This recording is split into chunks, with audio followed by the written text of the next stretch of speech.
Hello, everybody. Welcome to TDL America's Pro Series 25 of our 2023 summer season. We're kicking things off with a best of three in round one. We've got Pacific Esports versus KNGI. This is set to be a fun one. We've just got our coin toss going, so we're going to hop into draft in just a minute. Pacific take the coin toss. We're going to see what they choose. I'm really excited. This is the first series that I've gotten to cast with the new draft format. So I'm very interested to see how these teams prioritize their draft and sides. It is going to be fun. So let's see. KNGI is our number 10 seed this week. And Pacific is our 7th seed. So pretty close matchup. Winner of this match goes on to the quarterfinals, where they will play against respective players who are the number 2 seed coming into Pro Series 25. Alright, it looks like Pacific has chosen second pick. KNGI take the Dire side.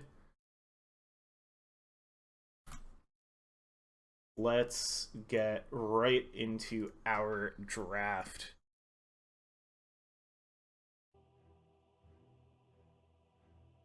Ten seconds remain.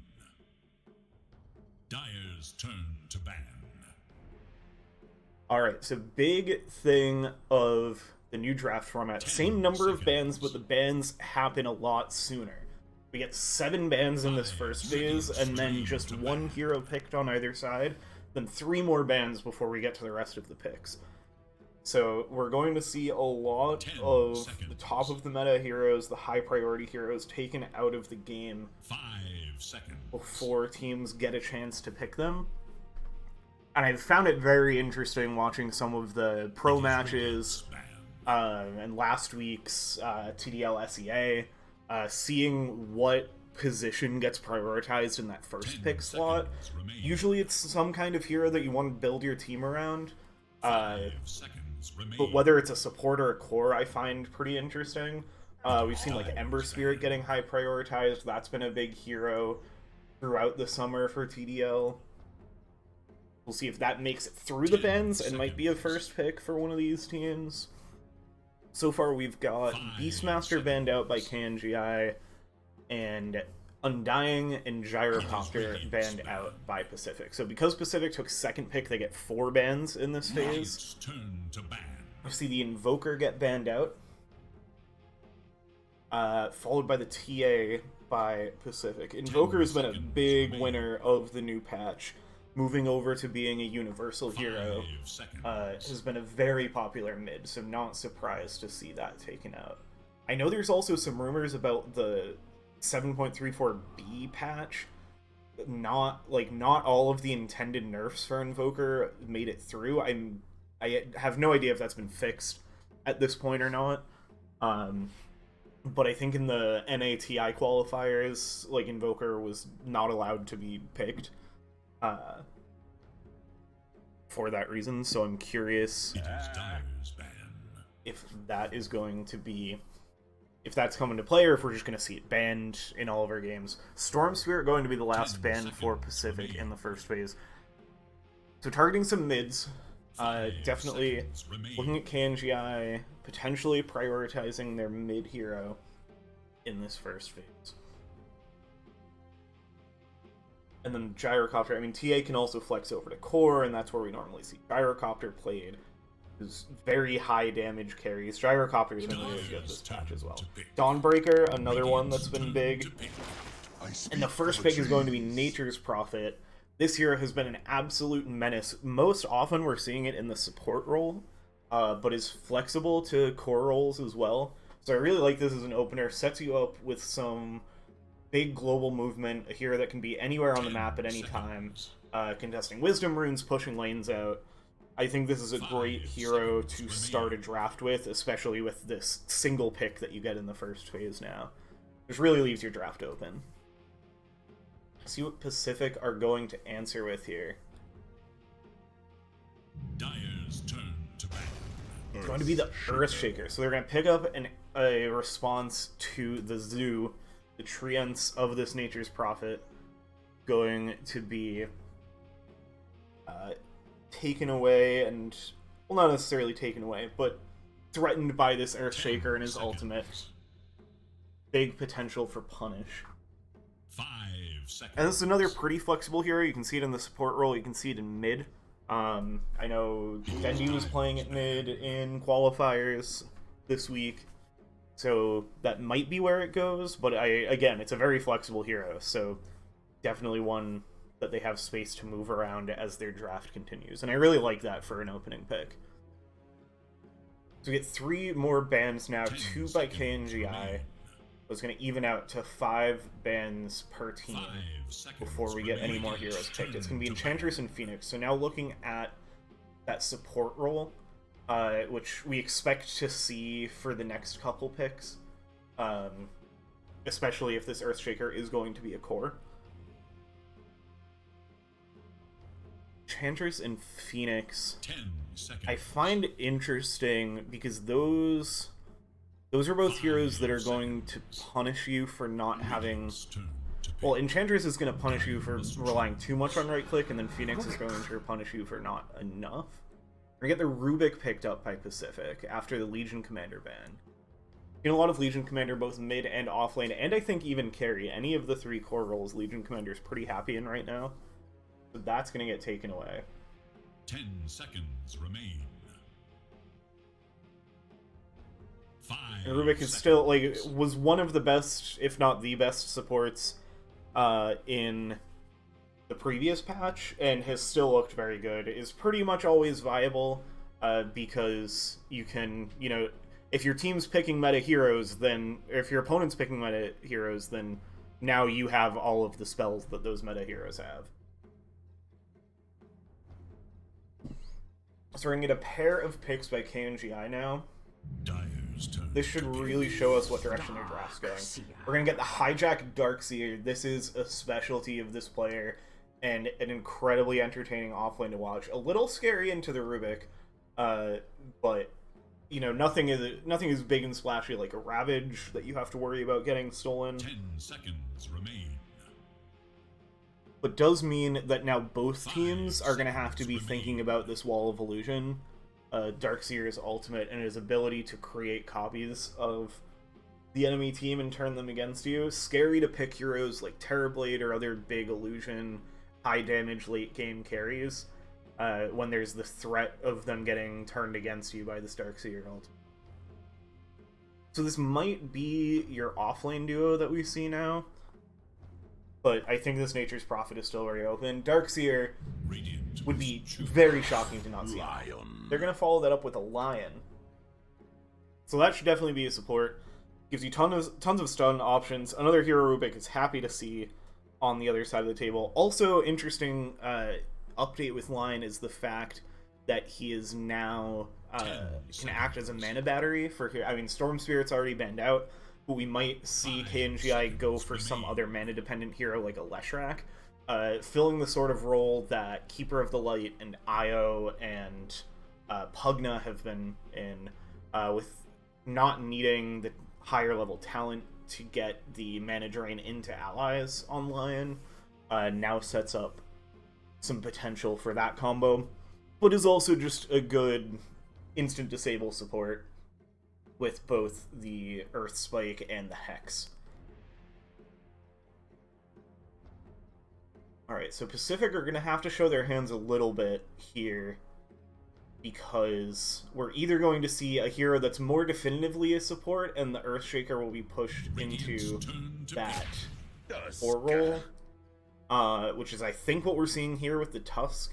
Although Rubik and Tusk are typically both played in the 4 position. So that could be a core Tusk, but we've really mostly been seeing it as a support, and they're going to go right into the Morphling. So a very... lots of steal the enemy team's ability in these lineups, between the Darkseer ultimate that we talked about, the Rubik stealing spells, and now the Morphling able to transform into an enemy hero. 5 seconds. Makes it very scary for what KNGI are going to pick to try to have their own damage. Now, Morphling did get a significant change after being incredibly dominant on the last patch, having had the ability to steal stats with the Aghanim Scepter. Now has the ability to create a copy of an opponent. We're going to get the Terrorblade coming out, so no fear playing into this potential for Morphling to transform into Terrorblade, no fear for the Stolen Wall of Illusion. They're going right for this big bad carry to take them into and through the late game. 5 seconds. Radiance turn to ban. But both of our carries, it looks like we're definitely... Well, I was going to say we're definitely setting up for a mid lane, but I think this Earthshaker is going to be a mid laner for Pacific, and it looks like KNGI likely thinking similarly as they ban out the Brewmaster. 10 seconds. Also seeing a ranged carry come in for Pacific means we're probably going to see the Tusk as your 5 position and the Rubik in the 4, just to give you a nice balance of range and melee in your lane matchups. With Queen of Pain and Bat Rider banned out, so definitely Pacific definitely looking at that like backline jump potential and trying to take away some of those options. Still quite a few spirits on the table. We have Primal Beast banned out as well. And I'm maybe thinking that that's what those bans are protecting. We're gonna get the Death Prophet to finish things off for KNGI. So that should still be your mid laner, but very interesting of going for more of a front line. There's not really any backline jump other than the Nature's Prophet teleport, and as he looks to be locked into the support role here, probably not going to be relying on that function of the hero too much, but still pretty good potential for catch with the Sprout. And the damage on Sprout is it makes that spell even more scary to get caught by. We're gonna get our final pick here from Pacific. Pretty fast draft. KNGI leaving a whole minute of reserve time on the table, so they're pretty confident in this draft coming into this game 1.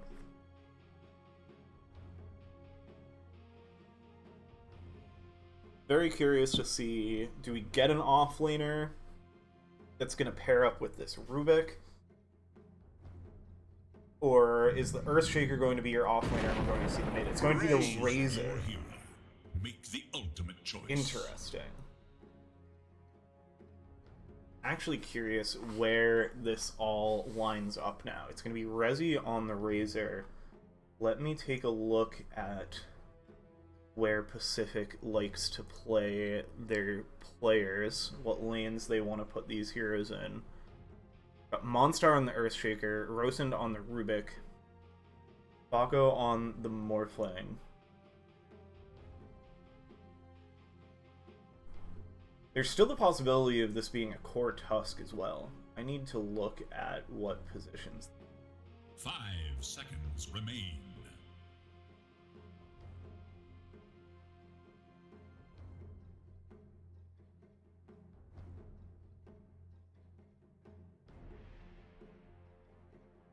I know the lineups of these teams tend to change. Rosen was playing mid lane last. Is this a mid Rubik? I think this is a mid Rubik now.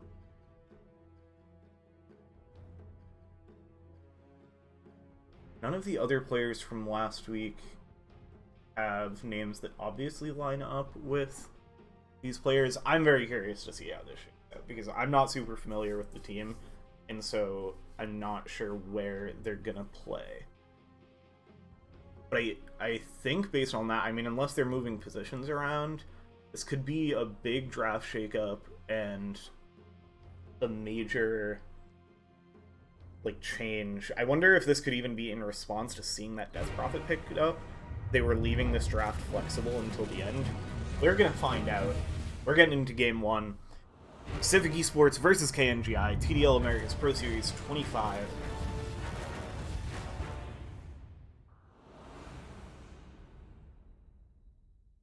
Let's get on into it. Alright, we're going to get the smoke out from KNGI for the positioning, and the arrow is drawn. They want to go right into the triangle, and that is where Pacific is headed as well.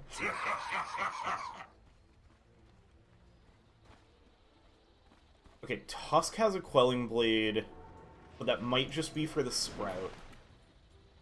Rubik has bottle queued up. This is a mid Rubik. Well. We get a stun up as Monstar steps up into the high ground into 5 heroes, and this is going to be a quick first blood for KNGI. They strike first, their smoke pays off. They don't even have to go all the way into the triangle. The Earthshaker steps up and falls. Where'd that first blood go to? That was Kobe Beef picking it up. So this Nature's Prophet is going to be an absolute menace.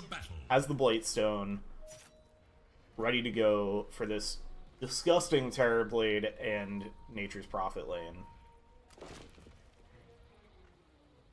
Monstar is going to be respawning, is just chilling. Has the Quelling Blade. Again, I think these players are just setting up... Yeah, all 5 of them have Quelling Blades. It's all for the Sprout. Do not want any chance of getting stuck in there, especially with the change to the Sprout. That your tangos do not regen off of the Sprout trees from Nature's Prophet. Means that it's, like, very unappealing to spend a tango getting yourself out of those trees. So Quelling Blade, super high priority. It's so annoying when you're a support and you're forced to pick up that Quelling Blade. Because it's just, like, it's cheap, but you don't worry too much about the gold. But it's a whole inventory slot that you have to kind of waste to counter this one spell. Get the creep blocked up by Monstar, that'll set up their lane pretty nicely. We get the stun out, immediately aggressive by Razan onto JPC. Okay, it's going to be a position 5 Tusk laning with the carry Morphling. Is the mid Rubik Rosen squaring off with Alien Mana Banana. Yeah, top lane looks like the off lane Razor. And Monstar on the support Shaker.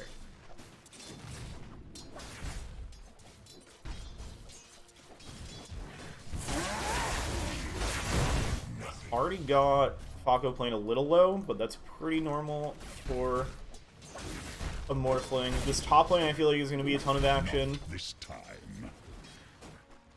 We've already seen Monstar went down once. Has the Quelling Blade to escape the Sprout, so we'll walk right away. Yeah.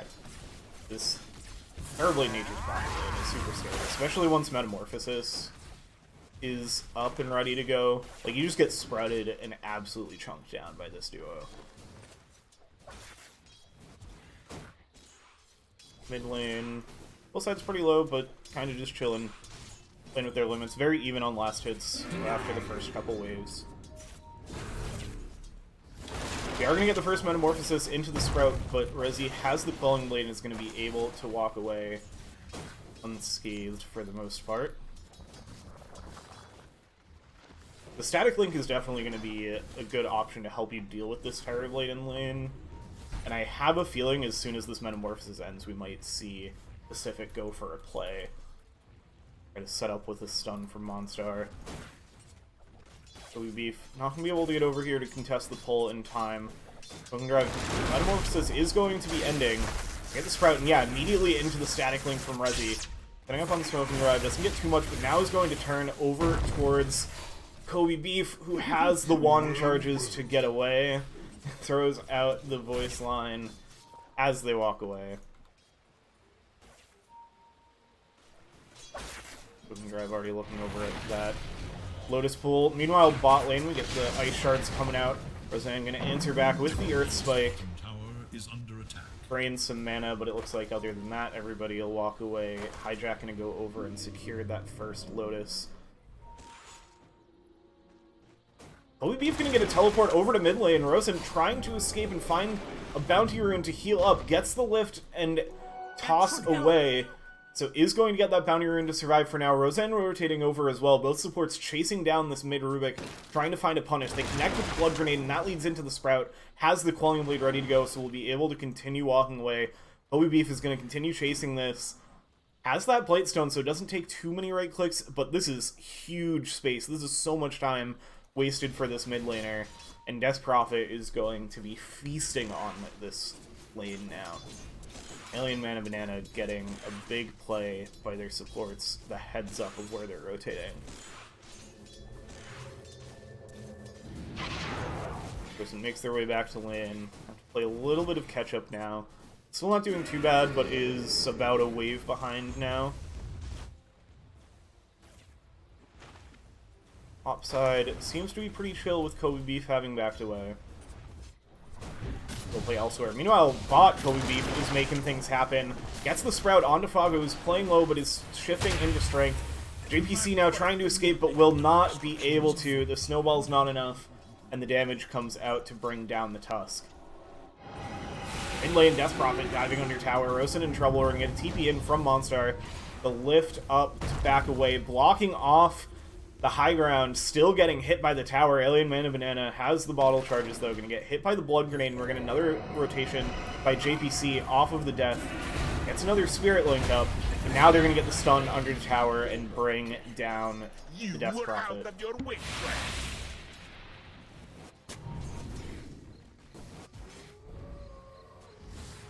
1-2 now. Pretty action-packed start to the game, and super even, like, all within a wave across all 6 cores. That's kind of absurd. As Resi looks to set up on Smoke and Drive, but doesn't quite find it, and now the supports of KNGI are rotating in, both Roseanne and Kobe Beef, looking to bring down. Blocks off the path with the Sprout. Resi trying to finish off the Terrorblade, will bring him down before falling himself. It'll be a trade. That's a trade you're pretty happy with, though. Offlaner picking up the kill on the carry. Now they're going to look for more as JVC rotates in the Sprout and the Ice Shards, and now the wall. There are so many ways to block off movement in this game. Roseanne getting on out of the way of these supports. Going to make a move over towards mid lane as we get to 6 minutes. This should be a lock for the rune. It's going to be a shield rune bottom side. Roseanne's going to set up and protect that for Alien Man and Banana to come over and get it. So despite Rosen getting chased around for so long, actually is going to be the first to hit level 6. See what spell is going to get picked up. Top side now, they're going to continue to set up. But we're trying to get some isolation with that Sprout. But the Quelling Blades are there, and they're able to cut through and find the Nature's Prophet again. Pacific Esports starting to look pretty good. Monstar, after giving up that first blood, now has 2 kills on this Earthshaker. Is going to go pick up their team's Wisdom Rune.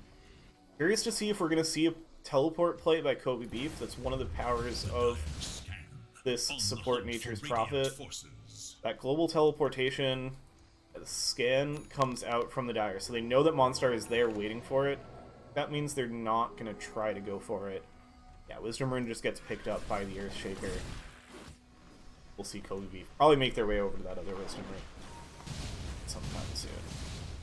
Yep, teleport's going to head on over there. And they'll skip that.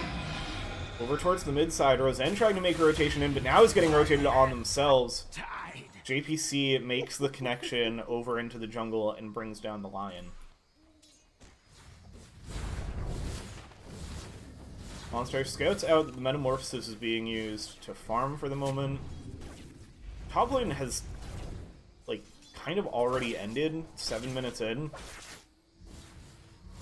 Smoke and Drive, with Kobe Beef making so many rotations, it's hard for this Terrorblade to continue to exist in the lane. I don't think they really mind though. Pretty happy just farming. 8-minute runes spawning, it's going to be bot again. And it's going to be Rubik picking it up in the bottle. It's an illusion rune. We'll have potential illusion dodge on the day. Tower not getting contested Resi getting it pretty much for free. There's going to be a smoke up in this direction on the tail end of this shield rune. See if they find these heroes retreating. It's scouted out a bit by JPC. Rosen gets the stun up, but now the snowball is going to turn it back around, and they get the fissure blocking down. The lift up as Rosen rotates in, trying to TP away, but Kobe Beef will not be so lucky. Alien Man and Banana off on the side, does chase down the Earthshaker. Gonna get a Spirit Siphon stolen over by Rubik, but is gonna be forced to back away as Exorcism and the Spirit Siphon is just way too much damage. But this Exorcism is not going to hit a tower, it looks like. Just going to have to be used for farming off the tail end of that fight. So not the full efficiency you necessarily want out of your mid-death prophet, but I think just trying to find a little bit of space at this point in the game. There's been so much pressure coming out from Pacific. They keep finding these picks on the supports, and Resi just has not stopped chipping away at this tower. Monster are going to try to defend the mid tower a bit. Kobe Beef rotating over here as well. APC trying to scout out Smoke and Drive. And is going to get the snowball, looking for the connection. Level 6 is here, but does not have the Sunder leveled yet. Death Prophet's going to rotate in. Now Smoke and Drive is going to turn with the Metamorphosis as Alien Man and Banana makes the teleport up to the tower. JPC going to try to teleport away, but there is too much damage coming out from the illusions, from the Metamorphosis, and from the Spirit Siphon, and they find a nice pickup in the counter engage. Meanwhile, bot lane, Monstar and Rosent find a Lion. Getting a little help from Poco as well, I believe. They're going to carry that momentum over towards the mid lane. They get the fissure and the lift. Spirit Siphon as well coming out from Rosen. Alien Man and Banana will be able to back away. Has the help of the supports right behind them.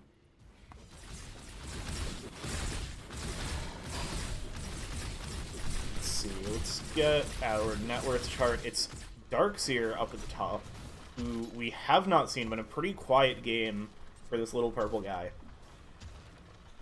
But quietly farming away, as the party lane has definitively been top, but Alien Man and Banana maybe gonna take the party down here to the bot lane. But meanwhile, we are also going to get a rotation up for Smoke and Drive. They find them in the jungle, they get the stuns up, set up with the creep camp to set up a beautiful Echo Slam to get a nice quick pick off.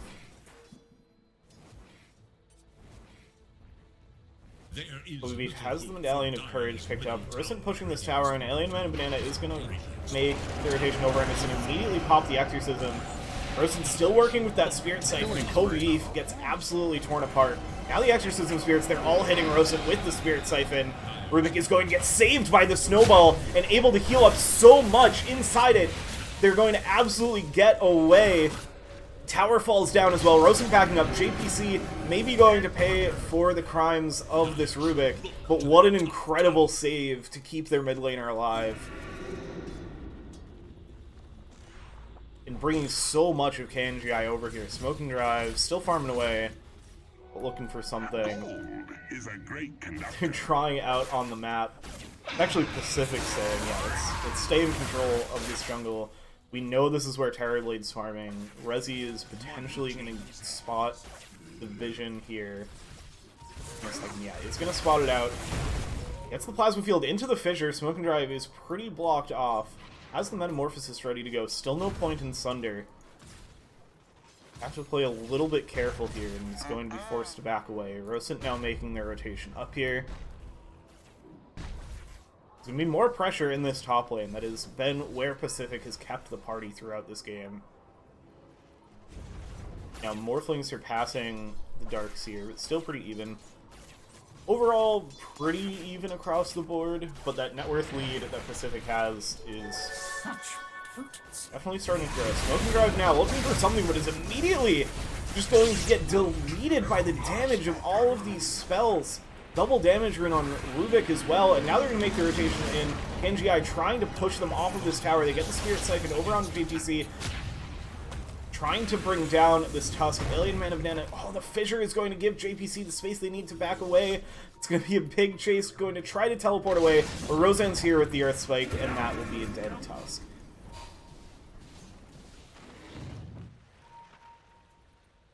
But still, you've got to be pretty happy with that trade for Pacific. And now getting spotted up. Pacific are still here and deleted again. Calls out they're being a ward, but the heroes were just standing there right on the edge of that high ground. No observer ward needed. Let's see. Just instantaneously. Fissure, Waveform, Phylactery, and Fade Bolt. All coming out. We're going to get a pause from side of KNGI. Hijack asking for a sec. Let's see. Haven't looked much at items so far this game. We've got the Lincoln Sphere first being worked on by the Morphling. Big stats from that Lincoln Sphere. Means that is a pretty good priority. And we're good to go. Right back on into the game. Also, so we saw the Phylactery. That's a chunk of where this Rubik's nuke damage is coming, with max Fade Bolt and Arcane Supremacy as well. So much spell damage in one click. Hijack, how's the Vanguard and the Mechanism? Almost got those Guardian Greaves, so that's going to be a big saving grace. Just making a rotation in. These Fade Bolts are massive. So we'll be working on the full Solar Crest. Roseanne looking to get that Blink Dagger, still a ways away from it. We're going to get a smoke up for 4, trying to keep the party away from smoke. Give this Terrorblade more space to farm. It looks like they're going to find Monstar here. But Rosen's still nearby. A lot of Pacific are nearby. They get the Earth Spike, set up the stun. They drop the wall as well, and the Finger of Death brings down Monstar. But oh no, now that's a Finger of Death for Rosen. That is a scary nuke. They do find the kill on Roseanne as well. JPC picking up that one.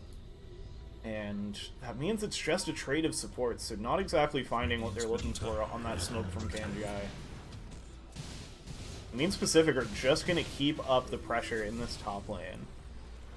But now at least Terrorblade has fully escaped the party. Farming pretty safely, picking up some ancient stacks, and get a nice injection of net worth from that. Bakos, he's up on this tower, has the Lincoln Sphere finished. Resi with a full BKB. The scary and hard to deal with Razor. I want to see this new shard with the static link that pulls in the opponent, pulls the two of you together. That just sounds fun. I haven't really seen that come into play too much in the games I've been watching and playing. The new patch. Pacific staying in this jungle area, keeping control of it.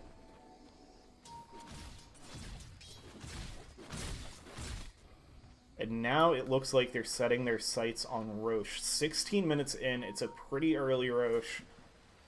Dire are scanning for enemies. And it is going to get scanned out, so we're going to see if KNGI want to contest this, but mid lane, before they even can, it's a quick pickup by Rosen. Oh no. It's just Phylactery, Fade Bolt, Finger of Death.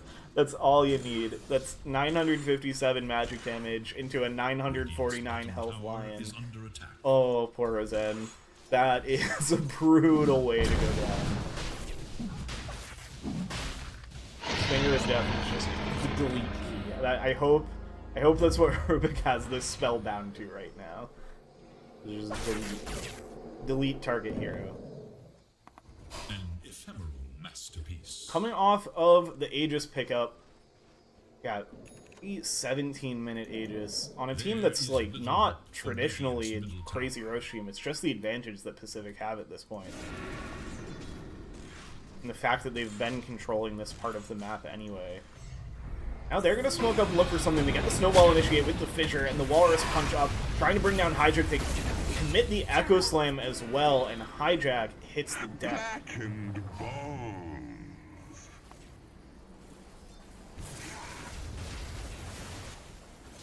Speaking of ways to delete a hero,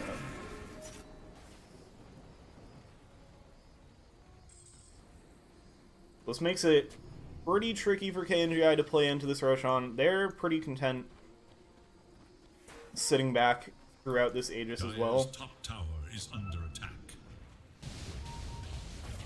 Smoke Drive has been getting space on this Terrorblade. It's going to be another tier 2 tower being targeted by Pacific. Resi and Falco just chipping away, chunking down the tower. Smoke Drive almost has the Scotty finish. It's going to be a big buff for this Terrorblade, who's got the Sunder now as well.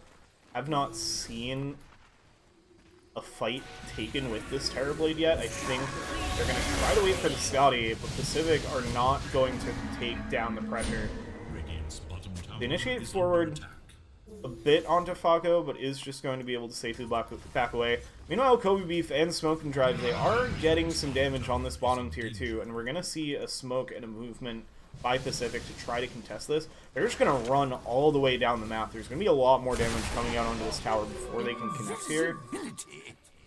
KNGI should be noticing the pressure at their base being relieved. Radiant's bottom tower is under attack. They circle out this area where they think Terrorblade might be farming, but he's super deep back behind the towers. Now we're going to get a teleport in from Rosen, pops the Surge, gets the setup with the stun from JPC into the Walrus Punch. Kobe Beef deleted, Smoke and Drive forced to teleport away, just trying to find any space that's safe as soon as Pacific make the rotation. But right on to top. Gonna have to be a little careful though, because they do have some decent vision. That's where they've been playing. Spaco waveforms in, immediately gonna get hexed up. Finger of Death comes out, but it's not quite enough to take down the Aegis. Dual set up onto Monstar, stun onto 3 with the Fissure. Spaco still big chillin' here. Smoking Drive now has the Scotty, pops the Metamorphosis, is showing up to this fight. Alien Man Banana brings down 1, Monstar falls. They find the Aegis as well. Rosen trying to find a way into this fight. Can they get Morphling out of here? Has the strength shifted, gonna get the waveform away. Rosen going to try to help this retreat. JPC throwing out the ice shards as well, and it looks like they will be able to escape with just Monstar falling and at the cost of the Aegis. So that Scotty reveal, the timing, Smoke and Drive getting to finally show up to one of these fights and bring the pain, pays off pretty big. It's not a huge team fight, but it's a good step in the right direction for KNGI. Trying to bounce back from this early deficit in Game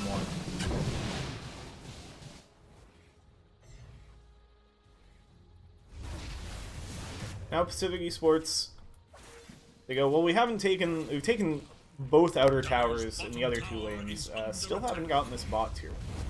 That's going to be their next target. Should be pretty uncontested.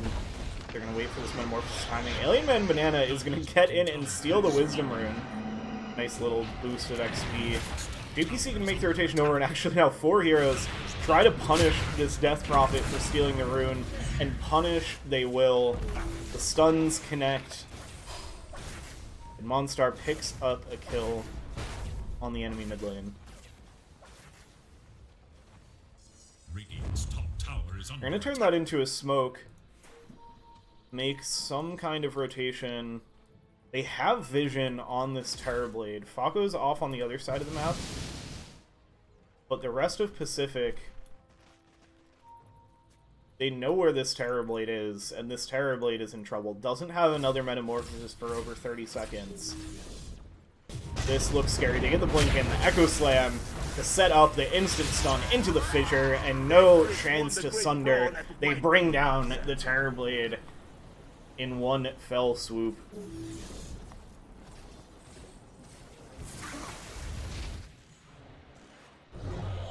I love the map drawing from this team. It's just, I love getting to see some of, a little glimpse into their strategy. Kind of imagine what their comms are like.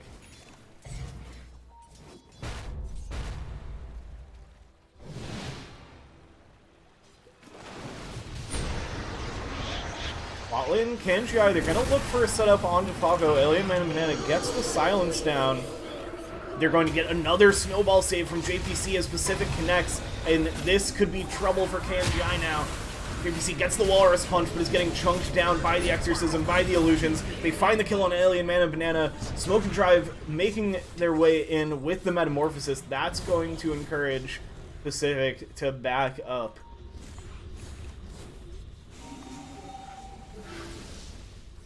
Oh, the Wall of Replica gets stolen there too, so yeah. It's hard to tell because it's two different cosmetics on the walls. But everybody's illusions getting thrown back at him. Alright, we've got Solar Crest finished by Kobe Beef, working on the Ags for that big global route. What else we got for items? Almost to Manta on Fako, Aghanim Scepter on Rubik now. We're going to see even more spells getting stolen. Halberd finished on the Razor to help deal with that Terrorblade. Pacific, they're looking to steal this Tormentor. And it's going to be quick work and a free shard for Monstar. Big pickup there. Lets the Aftershocks proc along the whole length of the fissure. And gives Earthshaker pathing through the fissure. Swako standing up on that high ground, starting to get some damage on the tower. Kobe Beef doing what they can. Actually is going to find this top tier 1. Only the second tower getting brought down by KNGI so far. Jack has the Pipe of Insight finished. That's going to help deal with the absurd damage that's been coming from this Rubik. Got it. Blink Dagger ready to go on Death Prophet. See if we get some more initiation for KNGI off of that. That silence is really big. They're going to ping out the Tusk. And with the smoke, Alien Man blinks in, but Tusk able to blink away before taking any damage. And now the smoke gank feels a little awkward as Pacific is going to rotate up here as well. KNGI do get the D-Ward, so both sides going to be a little in the dark over here. The nice deep ward that Kobe Beef was able to get here while pushing out that tower.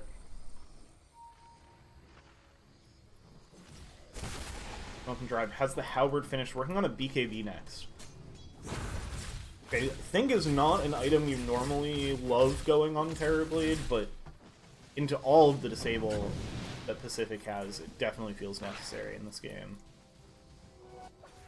Pacific now, thinking about a Roche, it's going to be 1 more minute. Looks like it was about a 2-minute spawn timer after the default 8 minutes. Now while they wait for Roche, they're going to set up down bot side, and they find themselves a Nature's Prophet killing spree for Fako. They quickly dispatch of Kobe Beef with that double damage. That's a lot of attack damage in 1 second. Middle tower is under attack. It's not even a crit. I think that's just 2 full agi attacks, maybe 1 full agi attack with the double damage. Yeah, it's like 500 damage, 600 damage.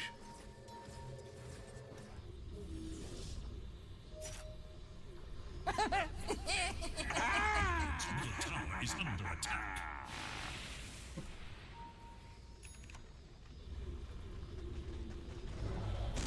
That's Profit working on a BKB of their own.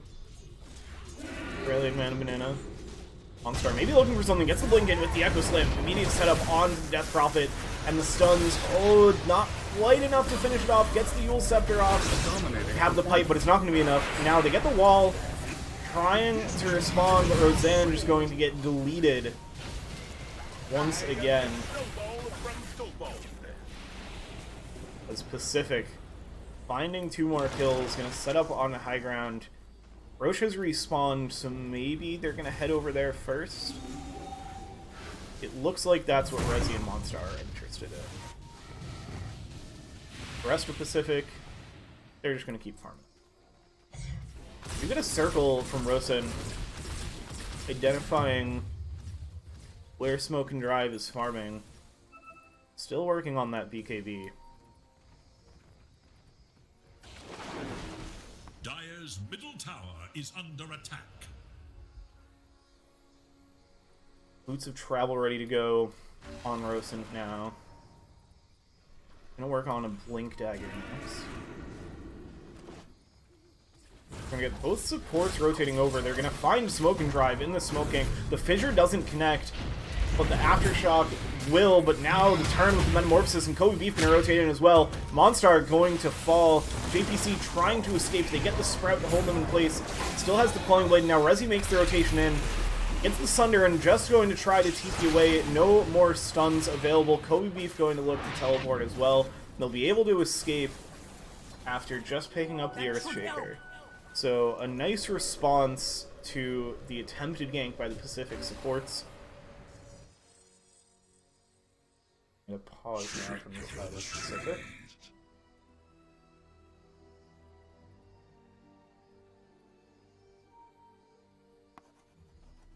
Oh, hell yes.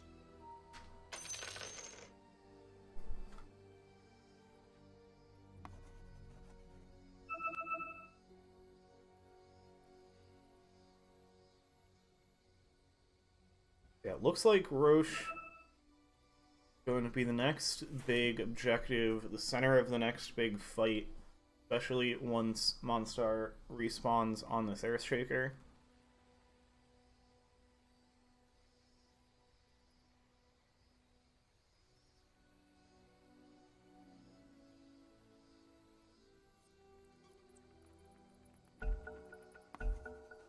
Alright, and we are back in the game. Yeah, I think both teams circling Roche. Only going to be up here for one more minute, so you have to kind of decide where you want to set up. Rezi's going to teleport over there and be the first in the area. Pretty low on mana on this Razor. Kobe Beef making their way over here as well. Snagged the Wisdom Rune, I think. Nice. Didn't even die for it. Pacific making their way up here to join Rezi. Kobe Beef just kind of chilling over here. It's maybe going to get into trouble as Monstar makes their way up here. No, it's going to step over the low ground and Kobe Beef will be fine. Now Pacific going to fully commit over in the Roche pit. And it looks like this will be pretty uncontested.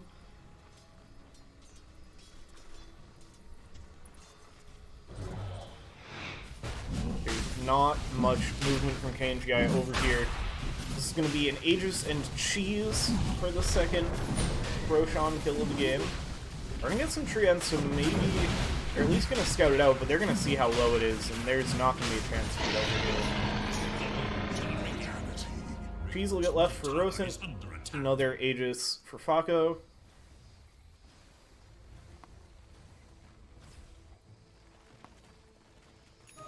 Pacific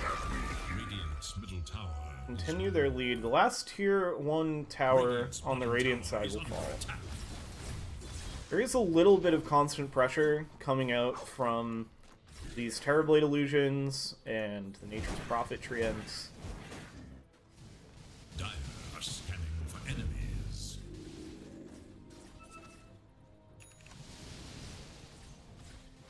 Dire scans where Pacific have been playing a lot of this game, but not where they are playing currently.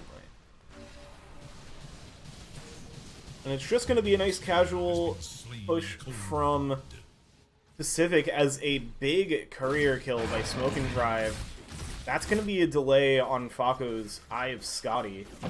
Actually huge. 2.5 minutes without the Scotty. That is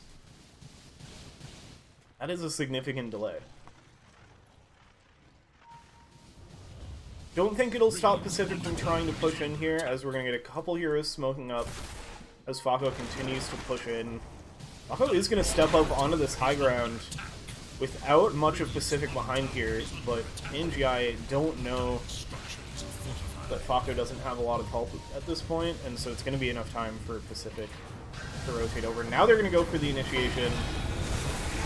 Able to dodge away, does get rooted up in the back lines. They get the Wall of Illusion onto 2. Fako is going to get brought down first, so that's the Aegis down, and Fako is still up on that high ground. Do they have a way to get this Morphling out? Immediately going to be stunned up off of the respawn. It's about half shifted into strength. This would be a huge pickup for KNGI, but Fago is able to get the waveform down. So Drive wants to keep pushing out, still has a good amount of time on this Metamorphosis. JPC trying to snowball away. Going to survive for now.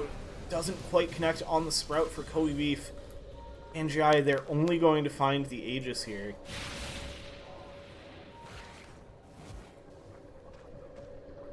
Got it.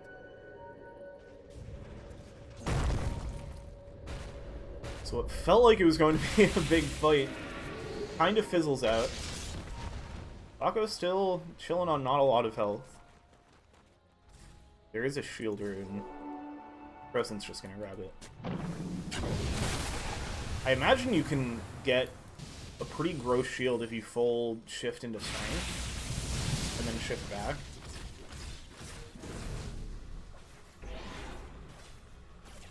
Pacific, no more Aegis, still have the cheese on Rubik. They will continue their push towards this top tier 3, and now waveform in from Fako, and the ice shards finish off the kill. Quick buyback from Roseanne. They get the tier 3 tower. There's going to be a little smoke in the back line. As Pacific sort of back up, a nice back into wall is going to give them a Morphling Illusion to work with. And Rezi now kind of caught up on the high ground, throws down the plasma field, just trying to find some space to get away, but is incredibly hard to kill anyway. Morphling Illusion.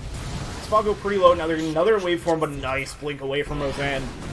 It will survive. Fissure comes out onto Alien Mana Banana, but it's just the barracks that Pacific is focused on. Spago's still playing pretty low. Rezi gonna BKB and back up. Wall of Illusion finally expires. And Pacific will now back away. Going to be content with the tier 3 in a ranged barracks. But we'd be keeping the pressure up with these treants. This tier 2 tower actually, I think, falls here.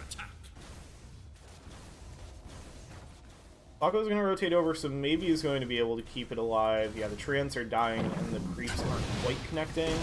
Actually, we're just going to go for the deny. A little bit of an awkward time to deny, because that's your first tier 2 tower. So that's a potential Fortify reset getting burnt. But I don't think Pacific is too worried about that at this point in the game. 10k net worth lead. Smoking Drive is pretty close on the heels of Fako.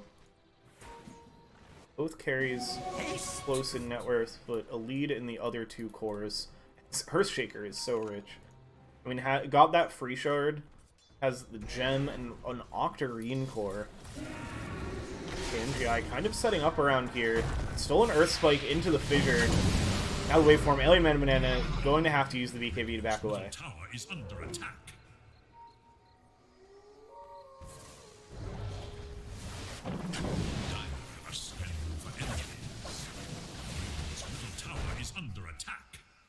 I love this scan from Kobe Beef to get the Wisdom Rune. Make sure it's safe. Another Tormentor. I don't think they've taken their own Tormentor once.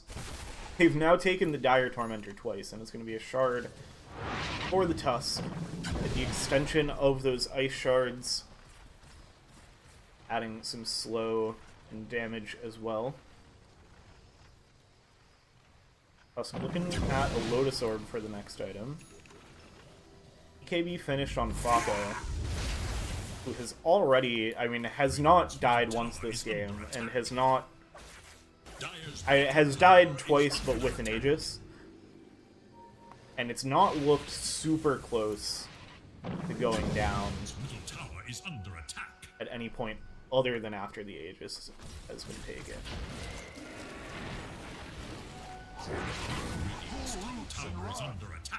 Kobe Beef with the siege creeps, keeping the damage coming on this tier 2 tower. Pacific, they're going to rotate over, throw the Fate Bolt to help chunk through these treants. It's a good amount of damage coming out from Kobe Beef. This guy's doing a ton on Nature's Prophet. Like, this hero just does so much right now. Whether you're ahead or behind, just an absurd amount of space that you can make out of position 5. Radiant are scanning for enemies. Well, they're gonna spot out Hijack with the scan. They get the snowball set up. The damage from Falco is too much. They bring down Hijack. Nice little pickup. Meanwhile, Rosent squaring off with Smoke and Drive, and Smoke and Drive, oh, still has the cheese, but now Kobe Beef makes the rotation in, gets the lockdown with the Sprout. And that's a big kill for Smoke and Drive. For the first time, I believe, moves up to that top net worth spot. KNGI, they've still got glimmers of hope here. Darkseer dead, Fago is going to push up onto this high ground. They don't have their Rubik. Now we get the BKB pop. Smoke and Drive still has a good chunk of time on this Metamorphosis. They're going to focus in on the Monstar. Now turning towards Fago, who's in a bit of trouble. JPC doesn't pick up Fago into the snowball, just gives them a little bit of space with the stun. Monstar still sitting low. Maybe he's still looking for a blink in with the Echo Slam. JPC, it looks like, will be the one once again to pay for the sins of their core. Falling to the exorcism of Alien Mana Banana. KNGI, they're still interested in pursuing this. They get the Solar Crest down onto Rezi, and the damage still coming out from Exorcism. There's big ultimate timings on this team. They're trying to play around them, but now the Echo Slam back in from Monstar. Sets it all up, and now a huge vac wall brings them all in. Falco shifts into the Lion and just trying to escape, but they have the detection. They have the Hex. They finally kill the Morphling. Huge pickup by KNGI. Exactly the kill that they've been looking for this entire game. Monstar barely going to be able to TP away. But now Rosen is the one getting caught out.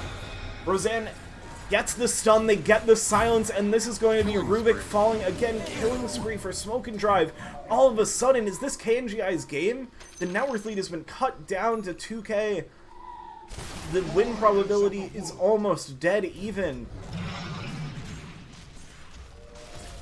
A little pickoff on the Rubik into a nice chase out, knowing that they have the timings.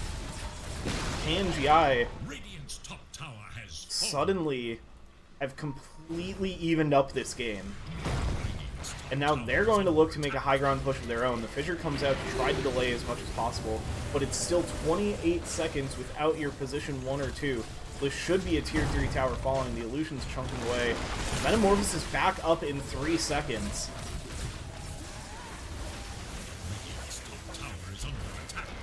As he's trying to deal with these creeps, they get another Fissure onto Alien Mana Banana. Tier 3 tower almost going to fall, but now 5 seconds until Morphling Rubik close behind. KNGI are going to back up.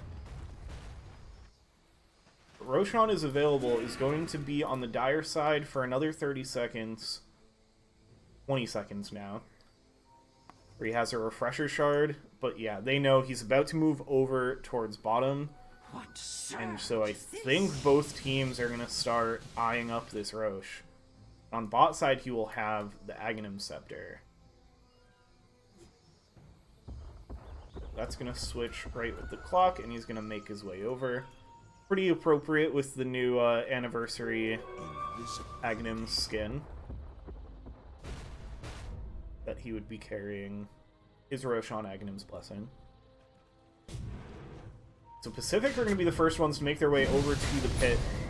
KNGI not really making their way down here yet. So it looks like this is going to be another pretty free Roche for Pacific. I'm surprised KNGI aren't playing around this more. They're going to smoke up now, but I don't think it's going to be in time. No, this Roche is definitely falling before they're going to be able to connect. And so now they're deciding, do we still want to fight into that? We have Metamorphosis. We have Exorcism. They have all of their timings available. They're going to push onward. Immediately they get the vac wall onto 2. Smoke and Drive chunking away. Immediately deletes Monstar. Now turning on towards Rezi, who's just going to try to teleport away. Everybody trying to escape. Pacific split and run. Baco able to TP away. JPC hides behind the Roche pit. So it's only one pickup. And that is Exorcism and Metamorphosis committed. So now this can get a little scary for KNGI. They really wanted to find more off of that fight.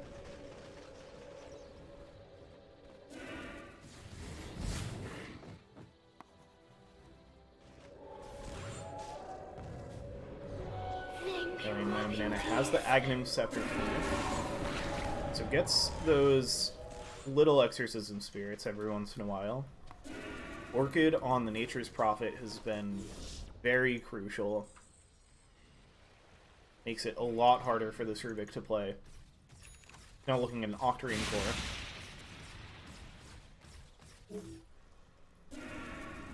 Scythe finished on Terrorblade. I really like the utility pickups when we see him come out for carries. I don't know if I love that more than a Bloodthorn, but I guess you already have the Orchid on your Nature's Prophet.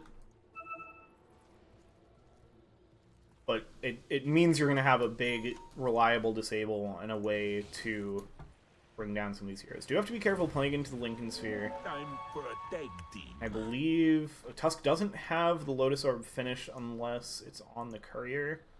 No. Has the recipe chilling in the backpack.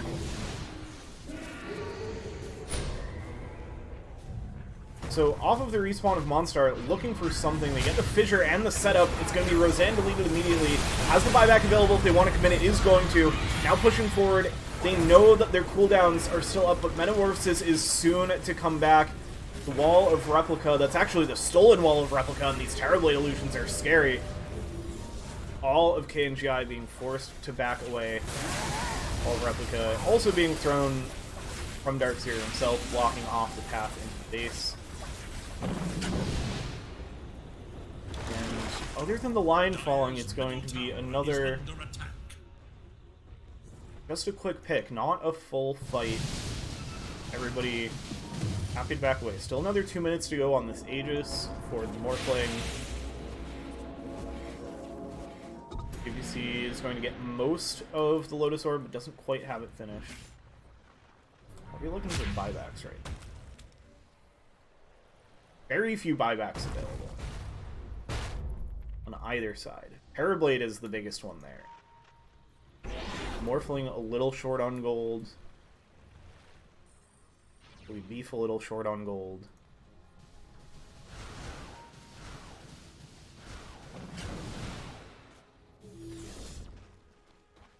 And what looked like it was just going to be smooth sailing for Pacific Esports has turned into a much spicier game. Radiant are scanning for enemies.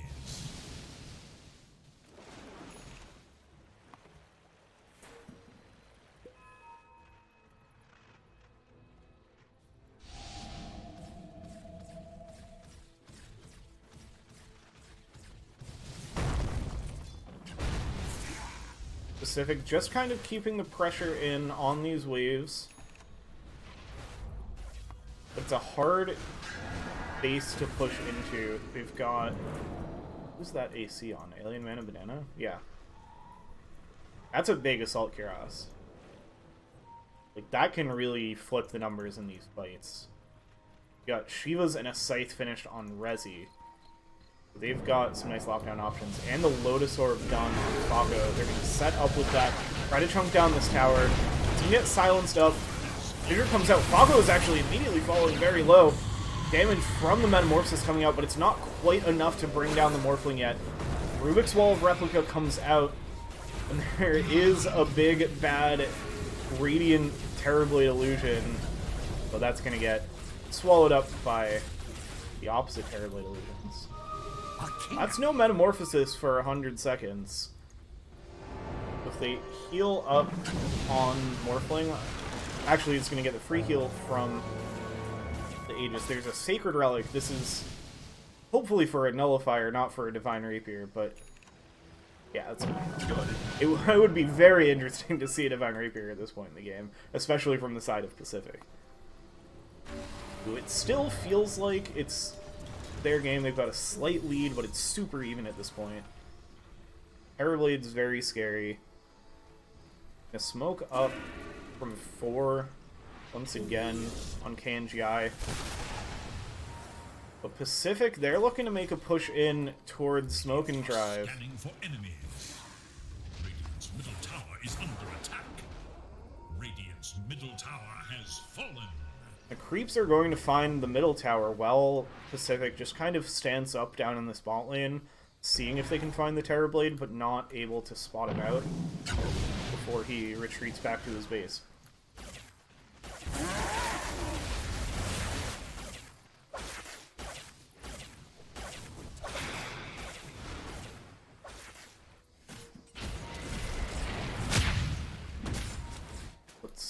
Any other fun items? We got the Rod of Atos working on the Gleipnir, so Nature's Prophet starting to shift into more of the core role. Is now mid. Smoke and Drive, and Resi, the Echo Slam comes down. The Finger of Death is not quite enough. Smoke and Drive not able to TP away. The Walrus Punch connects, and this is going to be disastrous for KNGI. They have the buyback available on Terrorblade.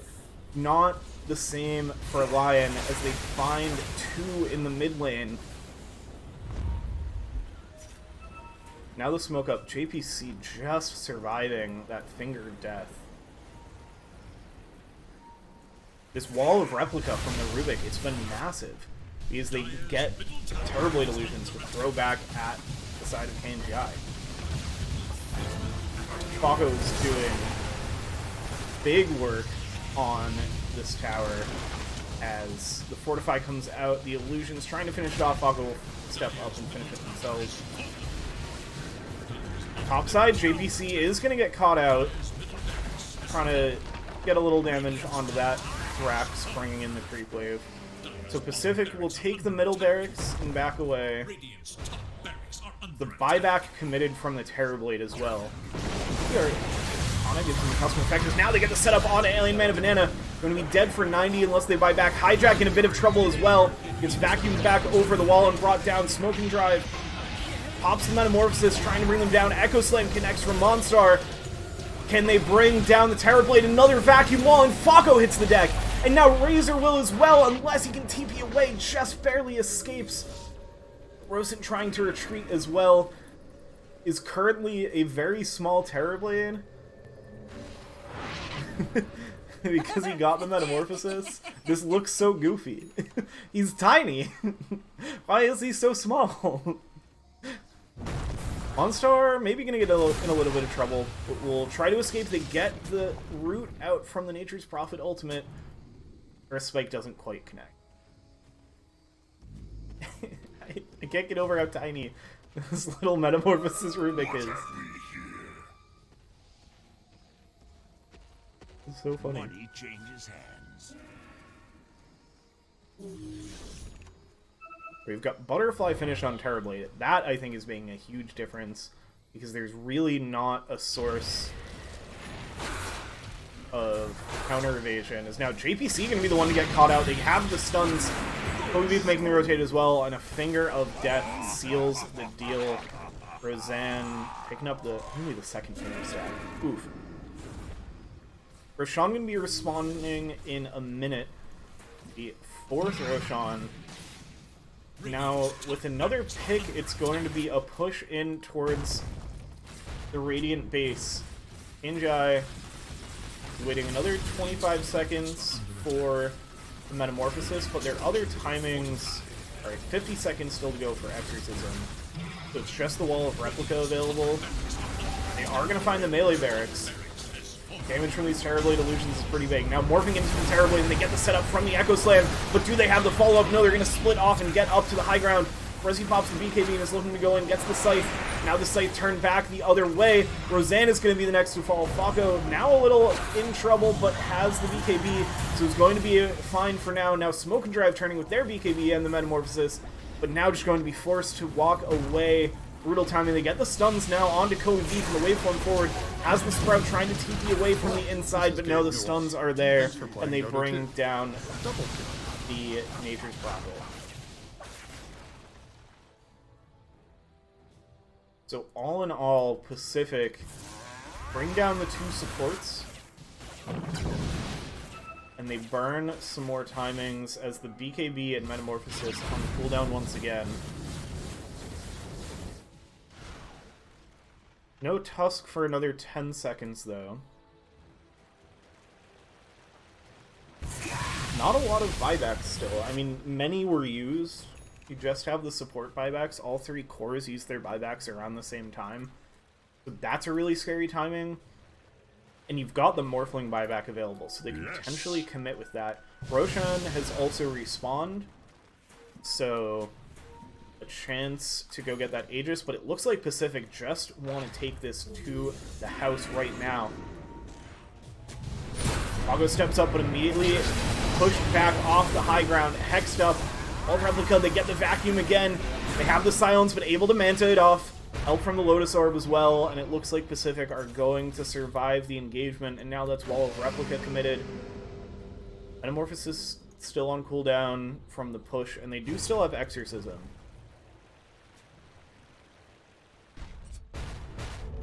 And now, 52 minutes, Roshan chilling down here, has another Agnim's Scepter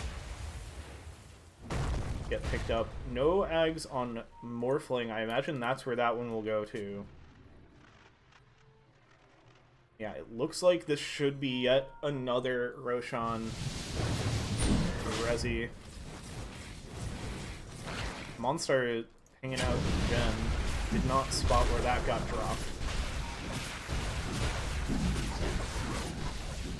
Yeah, this will be another Roche for Pacific. KNGI don't have the tools to go and contest this right now. Oh, it's going to be the Walrus Kick. That's what who they give the Ags to. It goes to the Tusk. So now a huge reposition spell. This could be a game-deciding Agnim's right here.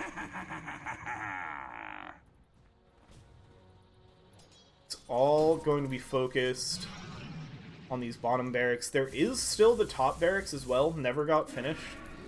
So only halfway to Mega Creeps right now. Well, a little more with the amount of damage already on this range barracks.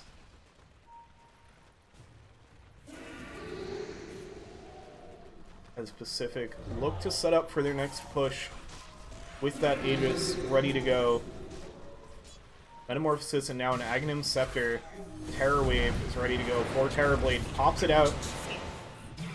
Fears the Tusk and has committed hasn't committed Metamorphosis yet. That's just the Terror Wave.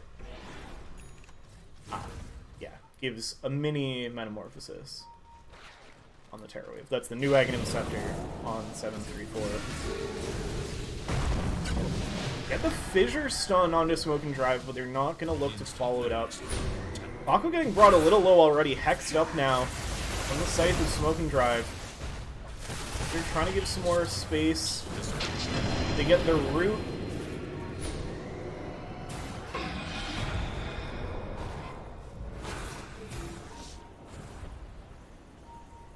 But it's still just a lot of poking and prodding. No fully committing until Monstar jumps in with the Aeroslam, but doesn't find much off of it.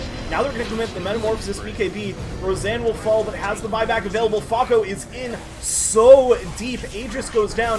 JPC going to try to get the snowball save, but is it too early? It is. They don't get the setup, and now the stun's out. Another Echo Slam connects from Monstar. This one's a lot bigger, but it's still not enough. Finger of Death brings down JPC. Falco trying to find Alien Man and Banana, but Smoke and Drive has the Halberd, trying to bring down Falco with the lance, but it's not going to be enough. Falco waveforms away. Roseanne gets the stun up now. It's Rosen that's going to be hexed up, trying to escape, but it's not enough. Kobe Beef in with the Sprout, but able to waveform and TP away. Monstar looking to TP away. Do they have the stun? They do. They use the root from Kobe Beef. Does not cancel the teleport of waveform, but KNGI, another huge defense. They lose their ranged barracks, but they hold another melee barracks, and they bring down, in total, 5 because of the Aegis there, at the cost of just a Lion buyback. And all of their buybacks going to be off cooldown soon. They do still have a Morphling buyback available, but not many others. Just the Rubik, the only other one that can buy back for the side of Pacific. So this is a big opening for KNGI. We are also starting to approach the 60-minute mark. Kobe Beef has the double damage rune, so these barracks are quickly falling. It's going to be a buyback from Rubik. They're going to try to defend this here. See if that's enough to encourage KNGI to leave. JPC respawning in a few seconds as well. KNGI, can they make this comeback? Can they bring it all the way back around in a crazy game 1 to start our day? Terrorblade Illusions with the siege creeps behind him. This tier 3 tower is getting chunked, but it will stand for now. Now, no Aegis available. More buybacks for KNGI than for Pacific are going to be available. And you have to start thinking about the tier 5 items. that will be beginning to spawn in 3 minutes. It looks like we are hurtling towards a 60-minute game as both sides... Whoops. Oh, that wasn't intentional. Trick of the trade.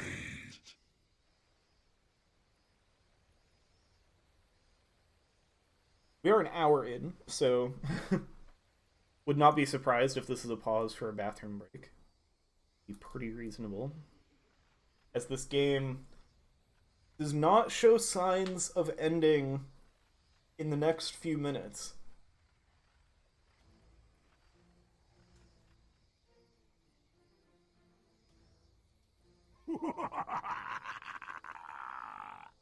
Smoke and Drive working on the Lincoln Sphere next. That's going to be a big defensive priority. I don't know which of these items is going to get swapped out. Maybe it just goes in when the BKB is on cooldown.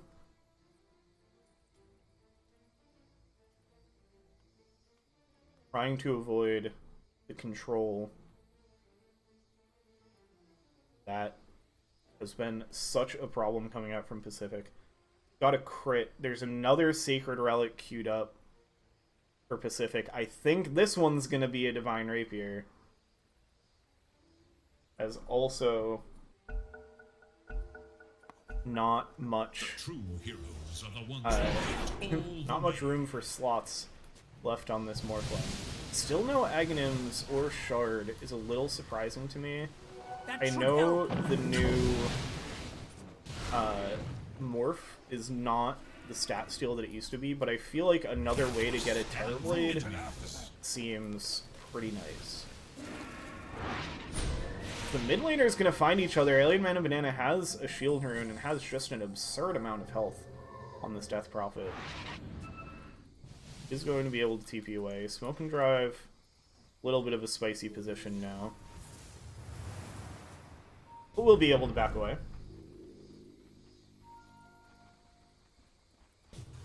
Looks like KNGI, they're gonna secure control of their triangle in anticipation of the 60-minute items.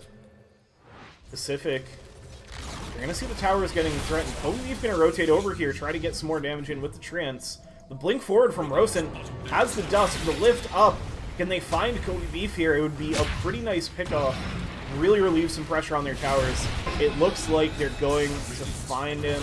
Meanwhile, on the other side, though, Fago is left alone up on this top side and gets silenced up. They're full committing. They've popped the ults, but they have no way to break through the BKB and stun Fago and will be able to retreat.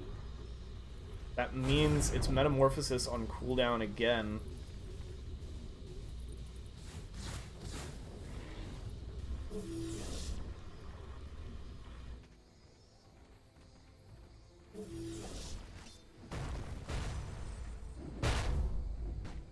So still, both teams having to be kind of timid. I'm shocked, like, heroes just aren't dying in these fights. These teams are very good at backing away when they know that they need to. But now, I think Pacific are feeling the fact that Kobe is not buying back and the Metamorphosis is on cooldown, and they're going to look at that as an opportunity to push forward the Stolen Sprout. Oh, but now they get the Hex over onto Faco. The slam in the back just to try to give him some space. The Fissure comes out as well. The stun up onto the Lion, which is what Morphling has morphed into. JPC falls way over here in the back. Gem on the deck now, as the high ground is a little bit botched, but they do find Hijack, who's dead for 100 seconds unless chooses to buy back. And now it's going to be 60 minutes. They're still looking to find Smoke and Drive, who has another 20 seconds to wait for the Metamorphosis. Now going to turn over towards Rosen. This endgame is so chaotic. They're pushing out now as well to maybe look for those tier 5 items.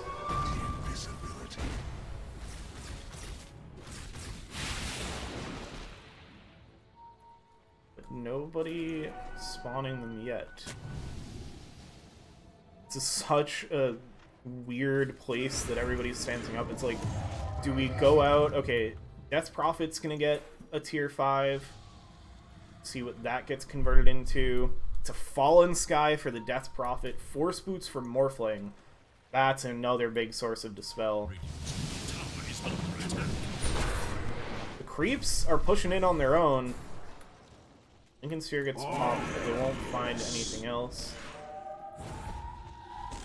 Ex Machina for the Dark Seer. That's Scythe, Guardian Greaves, Pipe. Big refreshes and huge armor. What else we got so far? If Rezi's still deciding what to spend that token on, JPC gonna get one as well.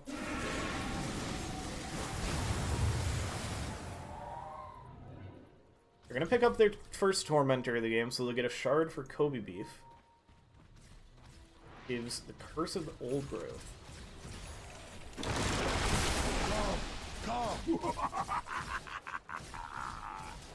Gives Vision and Slow. See if that plays into... Oh, Seer Stone for Rubik is going to be massive. Just saw that get picked up. Rosent is going to be very scary. Already has a ton of cast range with the Aether Lens and the Arcane Supremacy. I mean, look at how far away. Like, how do you find this Rubik? They do not have much for tools for backline. Giant's Ring picked up by Razor. So this guy is going to be big. And that's going to be the cue for Pacific to smoke up. There is another Roshan available.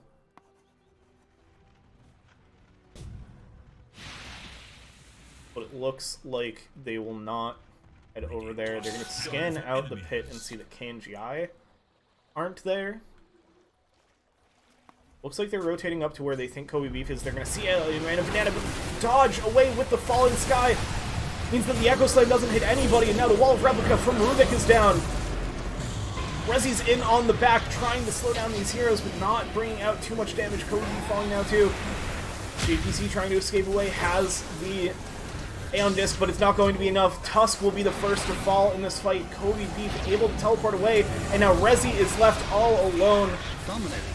Able to escape for now, and meanwhile, Fako finds a kill on Roseanne. Way over here by the Roche Pit, Monstar now getting silenced up. Alien Man and Banana continuing to chase forward with the Echo Slam, or sorry, with the Exorcism, and brings down Monstar. So all in all, it's one support for two, but now they find the Hex again onto Rezi. Silence as well. Fallen Sky connects. Hijack gonna get the set up with the vacuum. Rezi just trying to escape actually gets denied by Roshan. Fako, in the meantime, has showed up in the base and is trying to just get the Mega Creeps. Brings down Lion off of the buyback, and the other support, Kobe Beef, forced to buyback as well. Finally gets this top barracks. That's Mega Creeps for Pacific. So they lose the fight around the Roche Pit, and now Fako's going to get caught with so little mana. Rosent with the stolen mana drain. It's not going to be enough. All of Pacific have their buybacks available, but 4 of them have fallen. Smoke and Drive gets the Aegis, gets an Aghanim Scepter to bring a friend, leaves the cheese in the pit. We don't need cheese where we're going. Where we're going is to get Mega Creeps of our own. What an absolutely bonkers start to this series.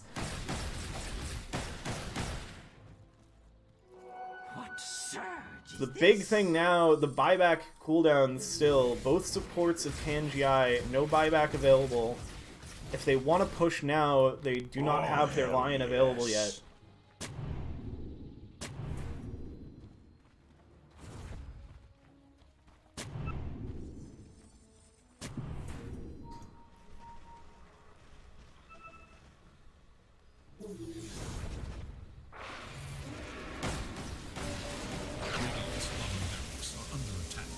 Smoke and Drive starting to bring in the wave. Still just kind of casually pushing. It looks like all of Pacific are going to get the chance to respawn with their buybacks available.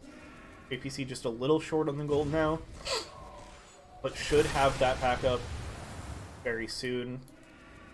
Alien Man and Banana also just short on the gold for buyback at the moment.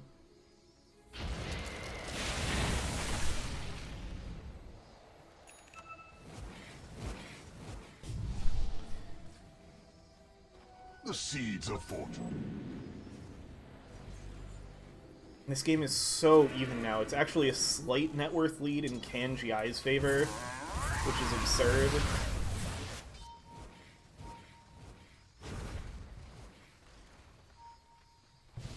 Got most of the level 25 talents ready to go. Now a smoke up for 3 of Pacific. KNGI finally get the last of their tier 5 neutrals, and it's a Stygian Desolator for Kobe Beef. That is spooky. You've also got Book of Shadows on Monstar, Arcanist's Armor on JPC. Roseanne, Grab the Force Boots, is still rocking the Philosopher's Stone, which I love to see. Now roll forward, not going to find Roseanne, who has plenty of speed. Now JPC getting very caught out by this roll forward, and the stun's onto 2. Monstar getting controlled up now with the Yules from Alien Man and Banana, and is going to be the first to fall. Kobe Beef now in trouble and is not going to have buyback. That's 2 minutes without the Nature's Prophet. Buyback for Monstar. Is this the fight to close it out? The wall of replica, it's tearing apart Falco, and Morphling goes down.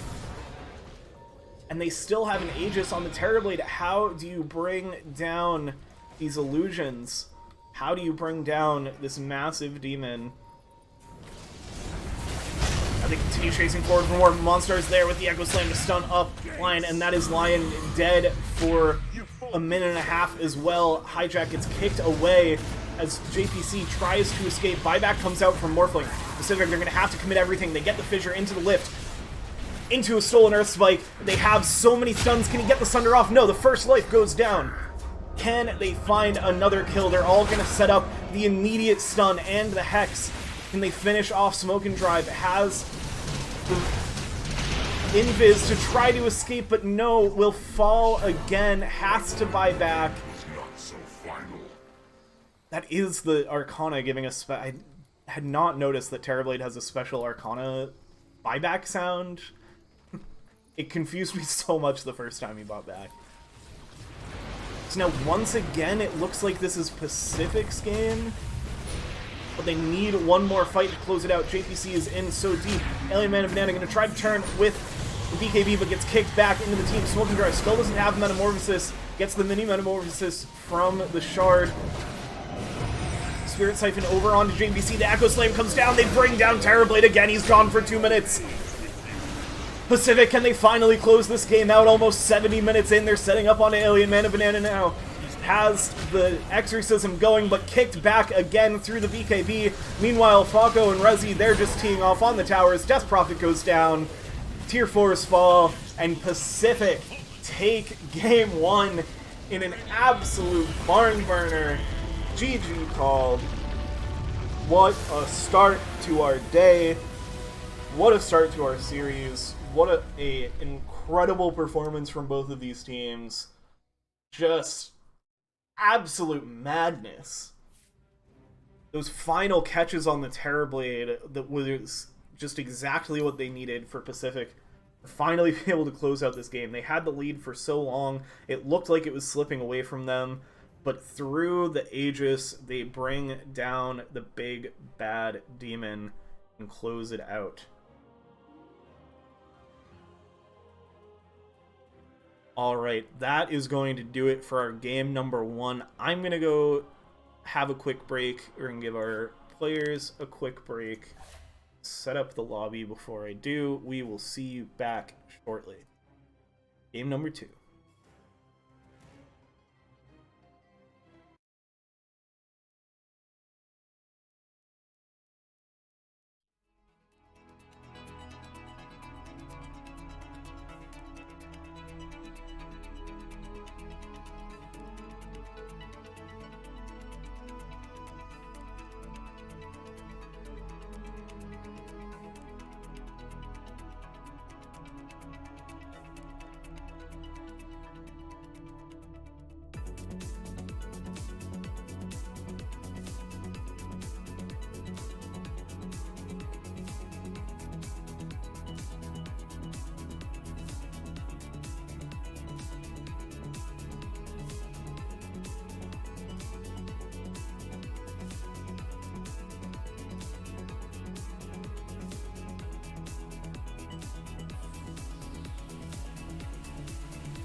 All right, we are back for game number 2 Radiance between Pacific and KNGI of our TDL America's Pro Series 25 Round 1.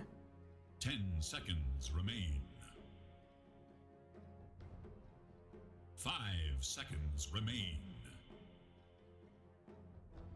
Pacific Esports took game number 1 in a absolutely bonkers 70-minute slugfest. They had the lead for most of the game, and it just took that little extra bit to close it out. KNGI taking that Terrorblade into the late game.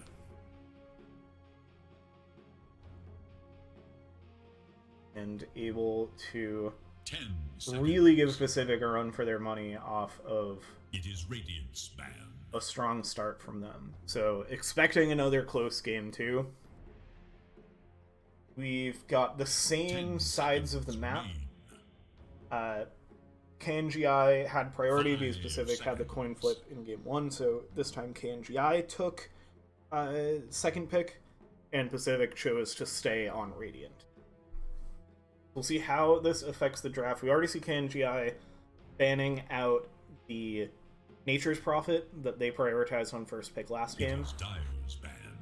Also the Invoker, which we know is very high priority. Undying and TA will remain bans for Pacific. What's interesting when it swapped sides is that the team that had 4 bans in the first phase in game 1 now only gets 3 bans.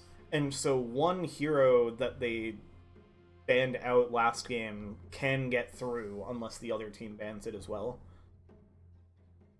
But they also get first pick, so they can use that to take away that hero and actually play it themselves. Like the unbalanced number of bans, like I don't mean unbalanced like it's not fair, like the the fact that one team has more bans than the other, I think adds a interesting dynamic on top of everything else being weird and different with this new draft format. Andrew, I've taken a bit more time to think on this one. They've got 2 bans they get to use. It's going to be the Phoenix again, which they banned last game. I believe it was Phoenix Enchantress alongside, I think, the Invoker. I think those were their 3 bans. No, it was the Beastmaster last game. So the Enchantress will get through because they banned Nature's Prophet. Rubik going to be the opening pick from Pacific. Now that we know that this is not just a good support, but a flex hero for them, Rosen's performance on the mid Rubik was very fun to watch. I love this as an opening. Because it has the threat of being flexed, and it's just a hard hero to draft into. It means you really have to consider what spells you're drafting into. We saw a huge impact of the Wall of Replica that was getting stolen by Rubik and used against KNGI. Dawnbreaker going to be the opening pick. This was banned out last game, so excited to see it show up in this one.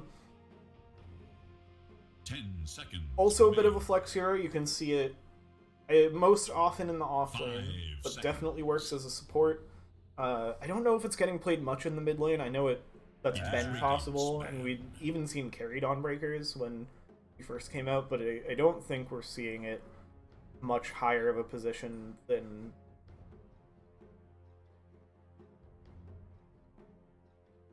Storm Spirit going to be the next ban once again by Pacific. 10 seconds. Continuing to prioritize that. Now, the tricky thing with the Dawnbreaker into the Rubik is that if he wants Solar Guardian, he can usually get it.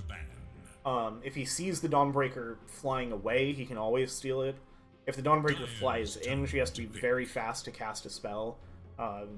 Basically just has to like instantly Starbreaker if she doesn't want the Solar Guardian getting stolen.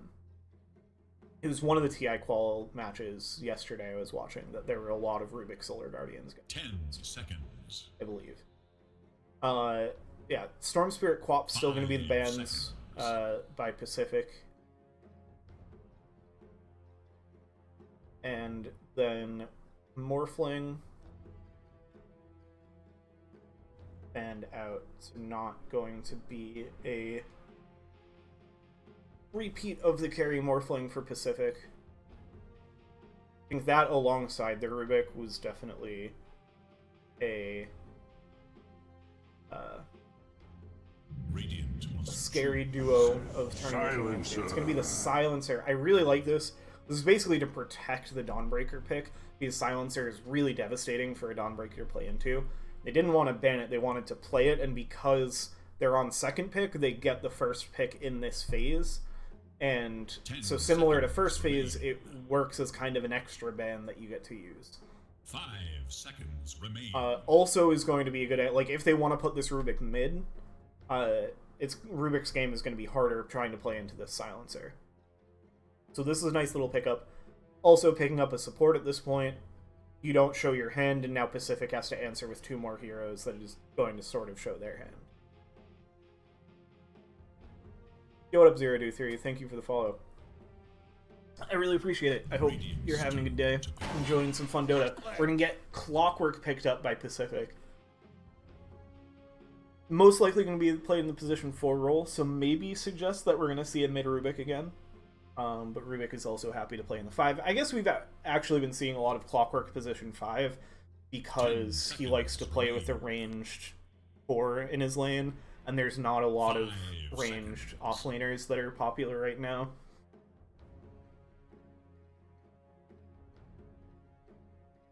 So, could be Rubik 4, Clockwork 5. This next pick Earthshaker. not really give us more information, because this is another hero that I would expect to be played position 4, because that's where we saw it last game. 10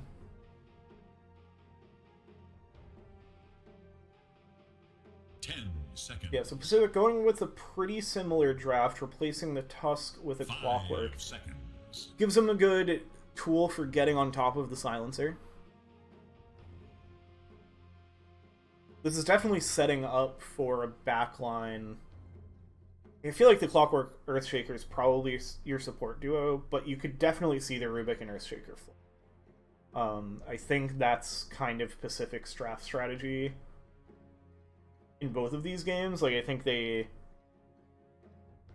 was their plan with it last game when they led with the Earthshaker and then picked up the Rubik later.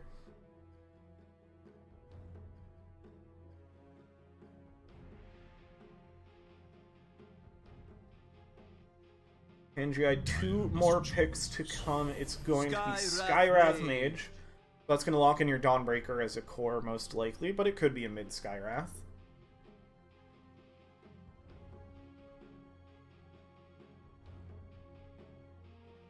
This is a pair of good silences between Silencer and Skywrath Mage. A little bit weird, honestly, to go for the Skywrath because he does similar things to the Silencer. He's a high damage support that offers silence for like his main source of lockdown. He'll pick up a Rod of Atos with the change so that it doesn't give stats but now builds out of a vitality booster, is a lot cheaper than it used to be and is really nice for a squishy hero like Skywrath. I think that change is a big buff to Skywrath, and they're gonna go into the Void Spirit. So I think Skywrath Mage a little bit of a protection pick alongside the Silencer. Like, what other good option do you have for trying to turn off this Dawnbreaker and Void Spirit? Seconds. I also like this as your mid pickup because it's going to give you more another hero that's playing out in the front and have backline catch. And because we see like probably a Clockwork Earthshaker support duo, it feels like they're setting up for a serious backline carry like a Drow or even a Sniper, though I don't think he's very popular right now. So now kind of preempting that by getting your hands on one of the spirits that's still in the pool. Radiant's turn to battle. Naga Siren is going to be the response. So it's not going to be a backline carry. It's going to be similar to the Terrorblade that we saw on KNGI's side last game. Big illusion, late game, scary threat. Medusa can get banned out, so Pacific looking to be a dominant team in the late game. We're gonna get Huskar banned out. So yeah, should be a carry looking to get picked up by KNGI. And then, honestly, the draft is still so flexible for Pacific that I'm not 100% sure. I would think an offlaner. But the Huskar suggests that they think it's a support Rubik and an offlane Earthshaker. 5 seconds remain. It is Radiant's ban. Yeah, Shadow Fiend. So KNGI think that Pacific is looking for a mid laner, which I think is very possible. It's really all going to come down to where this Rubik and Earthshaker end up. One last ban to come out for Pacific. 10 seconds. 5 seconds remain.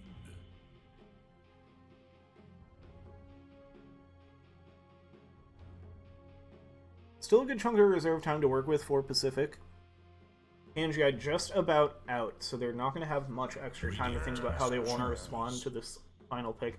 Bloodseeker banned out by Pacific, so maybe... I mean, that to me shouts Pangolier normally, but I don't know that they really want a Pangolier in this draft. I feel like they want another ranged hero, something else that can sit back behind the Naga and dish out some damage. They could go back to the Death Prophet. Ooh, they go to the Darkseer. Okay, so yeah, that's another one that doesn't like playing into Bloodseeker. So it was an offlaner that they're looking for, which means we still don't know between Rubik and Earthshaker which one's the support, which one's the mid. 5 seconds remain. Paco disconnected, but that's on Pacific, so that's fine. It's gonna be a faceless Void, so we got the Void duo, big purple guy draft for KNGI NA as their response to the little purple guy, Darkseer. Rosent is on the Earthshaker, so it is a mid Earthshaker, and has that brand new anniversary set. Looks absolutely gorgeous. Excited to get to see it. I missed if their support from last game, if Monstar also had it. Okay, so yeah, now it's going to be JPC on the Rubik, Monstar on the Clockwork. So Earthshaker into Void Spirit is going to be your mid matchup. Yeah, Hijack on the offlane Dawnbreaker, that's where we expected to see that hero end up. Kobe Beef and Razan Silencer. Skywrath Mage is your support duo. Smoke and Drive with the Arcana and the old school Battle Fury. Loving the cosmetics. These teams. I haven't seen the Skywrath set. This one's sick.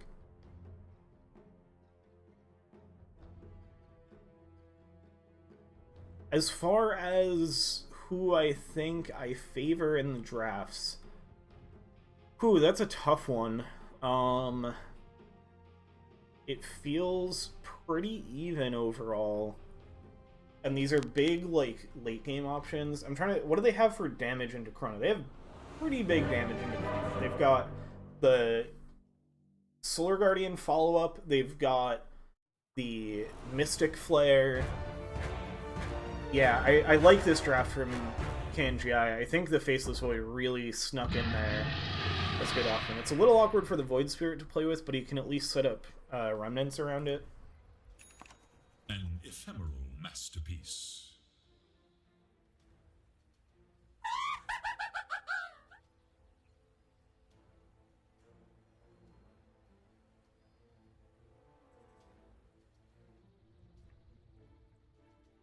As once again we get a smoke and then a pause from KNGI. Seems to be their game opening strategy is pop a smoke and then pause the game to decide what they're going to do with the smoke. It paid off last game. They found Monstar walking up their high ground over here. It's like this time they're going to head out towards bot side, at least with where they're starting to walk right now. And once again, they might find a collision, because it looks like Pacific is headed vaguely in that direction to start things off as well.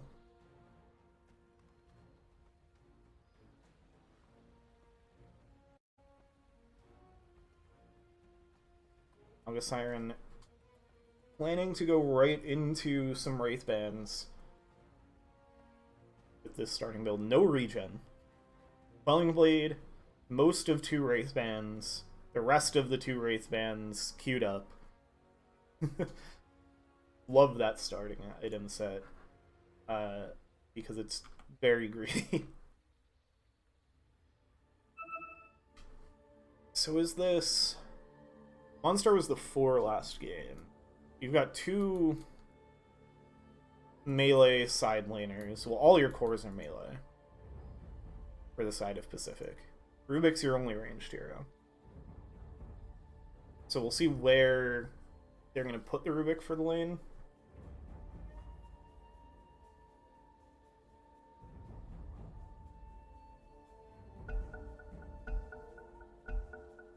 As we get our game underway. Not just more zoomed out. We smoke up from Pacific as well, and it looks like they are... Well, they are going to go into their jungle, so we should get a collision here. They draw a line, Monstar planning the path, and it is going to collide with KNGI. Smoked up on their own. The smokes are going to break. Monstar's the first one in. Hijack it immediately. Throws out the hammer. The curse is on all 4. Monstar burns down once again. Alien Mana Banana picking it up. And now they're going to block off Rosen. This is a huge kill if they can find this Earthshaker, and it looks like they'll be able to chase him down. Double kill for Alien Mana Banana, including a kill on Rosen. That is exactly the start that KNGI want for this game. Huge advantage going into the lane. I mean, the XP is pretty split, but like Alien Mana Banana is going to have Bottle off of the bounty ring. She's going to get to start with Bottle. That's brutal.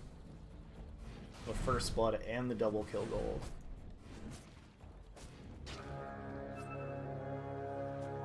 KNGI, they're not backing up off of this rune, so they might also get multiple runes here, but it's just the supports here, and they're a bit squishy. Another Arcane Curse is going to come down from Kobe Beef.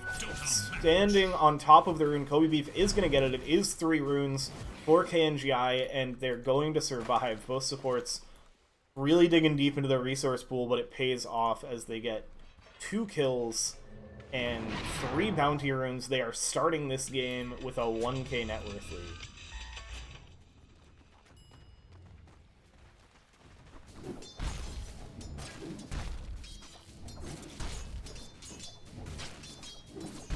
Alright. This is a fun mid-matchup of Void Spirit Earthshaker. Feels like it should be pretty even.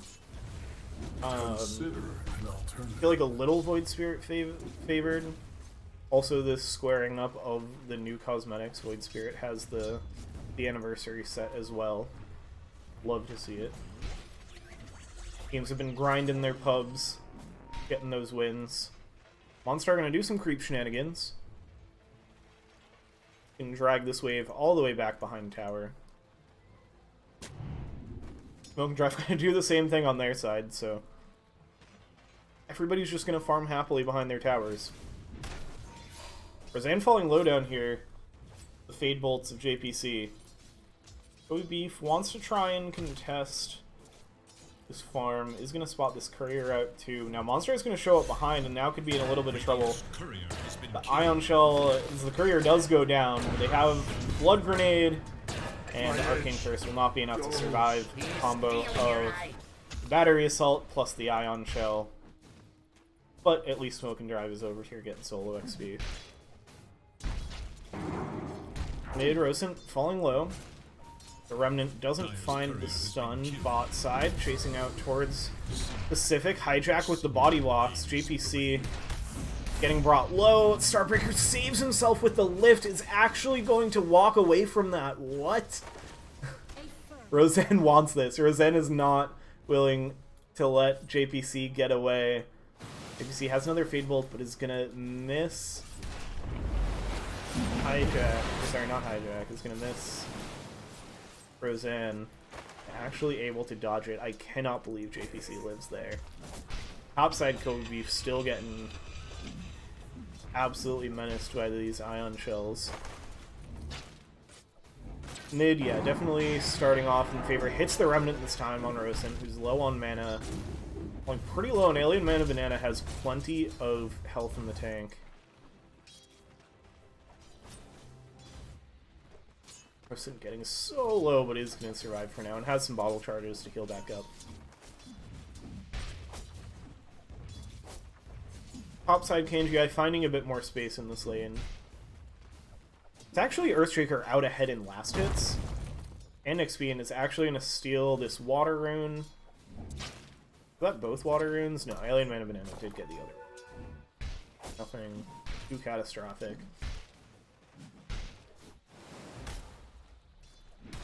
Bot side things getting pretty chill as the wave pushes in. Monstar just still being absolutely menacing on this clockwork. Just level 2 hasn't committed the second point yet. Saving to decide if... Probably to see if they can get a rocket flare to finish off a kill. That should help. Or if cogs will be what they need to secure it. Now maybe gonna set up as Resi makes the walk over here. Ion Shell gets put out onto Monstar.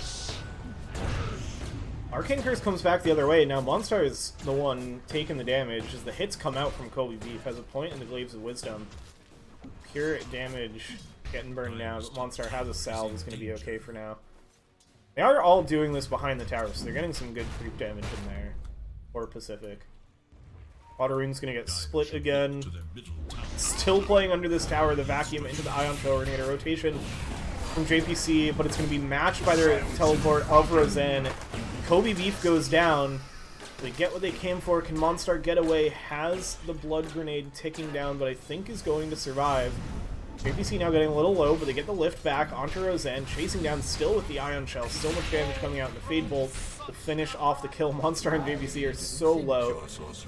Now we're going to get Kobe Beef coming back in. One Arcane Curse would kill either of these heroes, I believe. Gets the time dilation, so that's going to be the slow. I think that's JPC dead. It will be. So that's a kill for Smoke and Drive.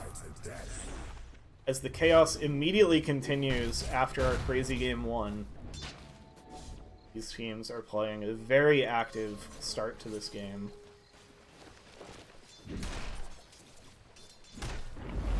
Bot lane going pretty well. Very even, once again, again, all within a wave of each other in the last hit department. Lots of denies for Earthshaker, but Faceless Void as well, so, even the denies, Darkseer is the only one not getting a ton of denies. Now the stun up with the Fissure to block. Doesn't have the Dissimulate yet, but still has a Resonant Pulse available. Resonant's still chasing forward, is going to bait out the Resonant Pulse and then just back. Bot side, Monstar is rotated down here, swapping... No, not swapping with JPC. JPC's in the area too. Trying to get as much space for this Naga Siren as Roseanne. Only level 2 Monstar is going to run through, and they get a nice Speed Bolt and set up the cogs. Trap Roseanne in. This is going to be a dead Skywrath Mage. Kobe Beef has showed up, coming through the portal, so it is going to be a return kill onto Monstar. Dire's middle tower is under attack. Paco now trying to escape the advances of Hijack. Throws out the root, trying to grab the Lotus. Hijack is actually going to be the one to get it. Pacific, Paco bringing this whole creep wave over, and now is going to get found as Roseanne makes the TP away. The TP back in, that's going to be a big pickup for KNGI.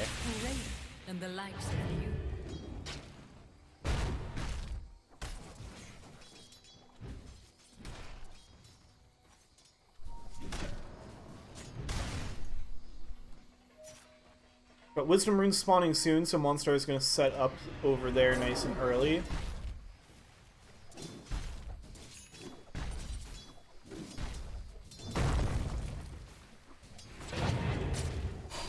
Now, the dash forward, Rosant trying to back away. You got Kobe Beef rotating in, but not going to be able to connect there in time. Regeneration.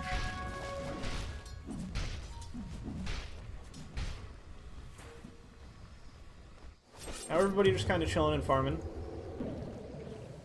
Radiant's bottom tower is under Paco attack. gonna go right for that Manta. Standard stuff there. Hijack has something coming out for Dawnbreaker. It's the Phase Boots. Mid lane maybe squaring up around the 8-minute runes, still a little bit to go before those spawn. Topside Monstar playing a little deep, looking for smoke and drive. JPC's up here as well. They have the Ion Shell and get the Cogs into the vacuum. Going to turn and try to get the Chronos here, but the lift back, keep the Ion Shell in. Hijack going to rotate in. That's going to get them some space, but doesn't get much of a heal on the Smoke and Drive. Now the Starbreaker going to connect onto Rezi, and Kobe Beef coming in as well. It's actually going to be Darkseer who goes down. And now JPC in trouble too. They get the Curse, going to try to TP away, but the damage from the Sports is enough. No, JPC will be able to escape. Now Rosen gets the Invisibility Rune. Make their way over here. Hijack teleports back down their lane. Has the Echo Slam ready to go on Earthshaker. Looking to find something. Is just going to wait for Void to walk into lane. Oh, did him dirty.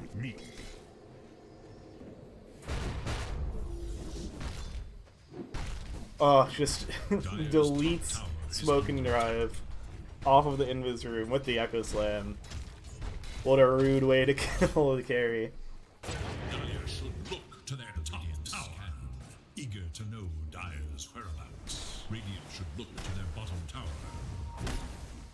Outside KNGI, they're going to turn the pressure back around. It looks like both of these tier 1 safe lane towers are going to fall in sync with each other. Smoke and Drive coming over here to finish it off as well.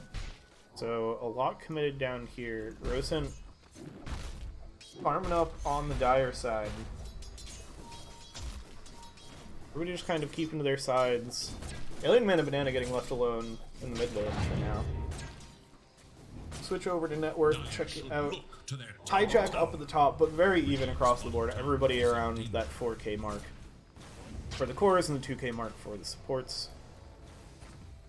There is little Potentially looking for something on the mid tower. Alien Man and Banana cutting the waves, letting the creep wave crash in. JPC sitting here in the area. They're going to spot out Kobe Beef. And it looks like that's going to be a silencer falling. The fissure will help secure it, and Rezi will get the kill. Who was nowhere near there, but still had an Ion Shell on these heroes. And now we get the Resonant Pulse stolen by JPC as the Rubik has hit level 6 off of the ganks. Feels like Civic have a decent experience lead at this point. Yeah. And from that great start by Pacific or by KNGI, Pacific now also in the net worth lead at this point. Alien Man and Banana looks for something, but is just going to back away. Just a little poke. Goes back to farming. Paco has moved up to top side to try to get away from Hijack, but Hijack is right there waiting. Throws out the Celestial Hammer. The root will allow Falco to back away. Hijack doing a good job slowing down the farm of this Naga Siren.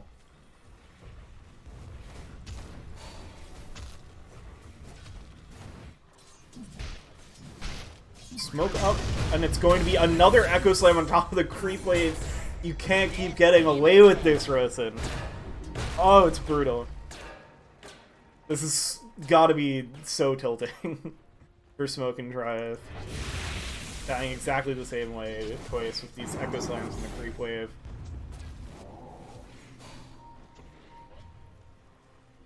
Dire's bottom tower is under attack. As gonna get a smoke up in the mid lane now. Gonna look to make a rotation of their own. Dire's bottom tower. Smoke Drive wants revenge potentially. Has the Chronos here ready to go. Rosen smells this coming and is just gonna back away. Pogo stick up to the gate. They're gonna continue with their smoke forward. Maybe look for JPC. No, they're gonna chase down and find absolutely nothing except an opportunity to get some vision up. Loaded to the gills. Okay, they do spot JPC now. Smoke is going to break, so JPC is going to start to run. Now they'll get the Astral Step in. Resonant Pulse is not going to be enough to keep the Rubik alive. The Wand Charges will extend it and create a little space, but JPC will go down. And Rezi is going to be forced to back away. Dire's middle tower is under attack. Radiant's bottom tower is in danger.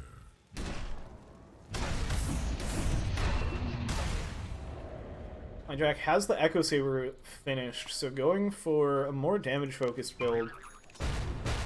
Rosen has another Echo Slam in the tank. Maybe wants to contest something with Hijack, but we're going to get Roseanne rotating in as well. Monstar getting pushed away, so Rosen just going to be forced to retreat. Has had a really good read on their rotations. Whether it's from the vision their supports have provided or just gut instincts.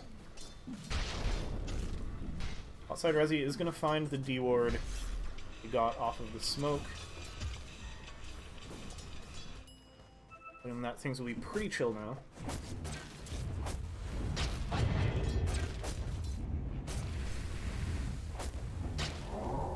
Got Echo Saber going to get finished up on Alien Mana Banana. The new popular build on Void Sphere is a pretty attack-focused build. Playing around the fact that he's a universal hero. Bot side, they're going to find another catch-on from JPC. No Chronosphere necessary when you just hit enough of your bashes.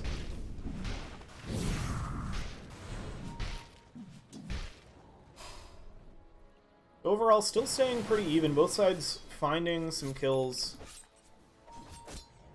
KNGI keeping this one closer. This one's not getting away from him the way that game one did. Though I think it took a little longer for Pacific to build their lead. Game one. It's definitely a more kill-heavy early game. A lot more fighting going on. KNGI, they're going to look towards that middle tower. This should be going down pretty quick, but some damage being taken on their top tower. It's going to provoke a Fortify from the side of Pacific, but this tower should still be going down. BPC in the area. Going to pick up a hammer to throw over at Hijack. The tower will fall. And now JPC going to get found in a bit of a tricky spot. Global Silence comes out as the hookshot connects, which means Monstar is just completely caught with nowhere to go. But now Rezi's in with the Wall of Replica. Rosen jumps in as well, and now a Chronosphere onto two. And to try to finish off Monstar, leaves it to their supports to finish it off. Kobe Beef getting chased down by Rosen. Echo Slam comes down onto three. And now Hijack trying to reposition in. Finds the stun, trying to keep Rosen alive, able to back off for now, and Fago has jumped in themselves, and now this is going to be disastrous for KNGI. Rosen jumps back in, has that early Aghanim Scepter, finds the finish, and one more will do it. The cleave from Enchant Totem finishes off the complete team wipe of KNGI, and just like that, Pacific are in the driver's seat once again in game number 2.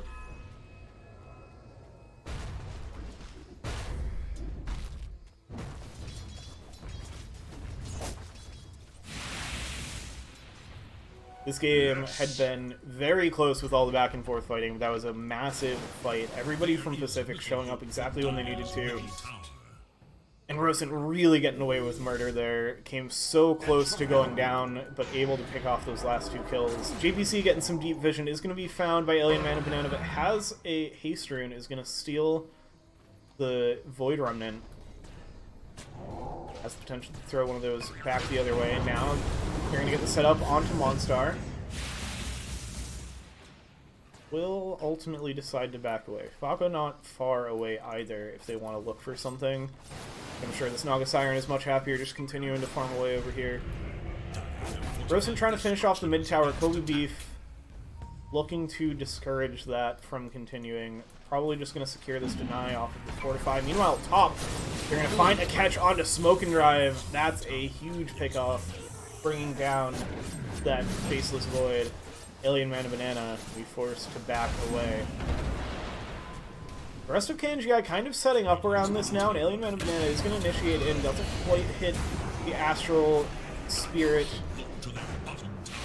Void Remnant, but is going to continue to set up on Monstar, and the Global Silence will secure that kill and force Pacific to retreat. Mako really building a big lead on this Naga Siren now, though. Has the Manta, looks like another item on the way. Roseanne scouting this out, is going to look for something. Doesn't have a source of lockdown yet. No Rod of Atos. just yet. Actually going to start with a Veil of Discord into the pipe. Interesting Skyrat build. Now, okay, they get the Chrono onto the Naga Siren, into the Mystic Flare. That's the damage into the Chrono, the setup that they needed. And they bring down Falco in a very important kill to slow down the Naga's farm. Dire's middle tower is under attack. Double Heroes will smoke up for Pacific to see if they can get a return kill here. Looking maybe at Kobe Beef, hanging out a little low on mana. The Rocket Flare is going to see that, but not going to quite be enough for them to want to commit in. KNGI now going to push out into the top lane. Got most of the Manta ready to go on Void Spirit. BKB finished on Dawnbreaker. That's going to be a really big timing for this team. Rosen pushing in this tower. You're going to get a few TPs in. Hijack waits and lets the tower fall, and now he's just going to back away. Fissure comes down. Rosen still wants to play forward here. Meanwhile, over on the side, Falco gets his solo kill onto the Void Spirit. Pogo Sticks come out. Rosen jumping in, has that Ghost ready to go. Big damage to finish off Rosen. The others will be able to escape. Last game, it was the mid Rubik and the support Earthshaker. This game, it's the mid Earthshaker, the support Rubik, and Rosen has made these heroes traditionally played as supports look really good in the core role. Mako is going to find another catch onto the Faceless Void, and the heals from Hijack are not enough. Smoke and Drive goes down. Falco finding a big one out in the dire jungle. Essentially another solo kill for this Naga Siren, who is just crushing the farm and crushing the hopes of KNGI. Orchid ready to go, looking towards the heart next, and really not all that far away from it. We're going to set up around the dire tier 2 bot side, which also is going to coincide with the timing of the Tormentor spawn. We're going to immediately pick that up. Mid lane, Alien Mana Banana almost getting brought down by Rosen, but now the stuns are out. Try to escape. It looks like Rosen will get away from it. Shard picked up by Rubik. Actually a nice timing if the cooldown comes up, because he needs a save right now. That's exactly what that Shard does. They're chasing forward.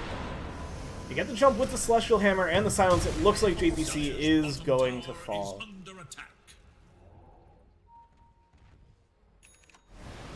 Eastern in the tank for Rosen. You see what Pacific looked to prioritize next. They didn't end up finishing off this tower, but they got that Tormentor. Force Staff done on Clockwork.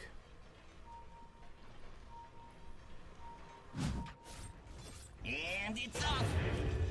Naga Illusion scouting out Alien Man Banana.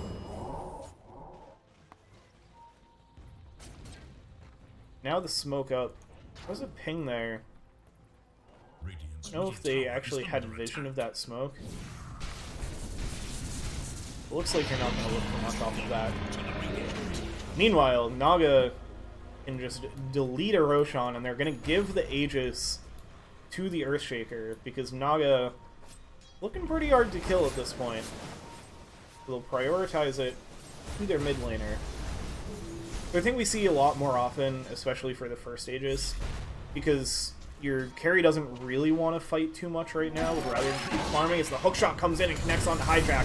As the BKB though, and they're going to turn over towards Monstar. Now the jump in from Rosen, immediately going to find a ton of damage, able to sidestep the Void Remnant, and now chasing forward for more, trying to find Kobe Beef. Meanwhile, Smoke and Drive out towards the backline is looking for an angle to get a Chronosphere. Rosen does finish off Kobe Beef over on the side. Now Alien Man and Banana going to try to turn towards JPC. Falco, meanwhile, finds the kill onto Hijack. And Alien Man and Banana just forced to try to escape. Falco pops the song, but isn't going to quite be in range. Rosen trying to chase down Smoke and Drive actually is going to be able to connect with the movement speed. Catches up and brings down the Void Spirit. The Pacific. What was once a close game is now a 13k net worth lead, and it looks like they are well on their way to a quarterfinal matchup. They can close out this game number 2.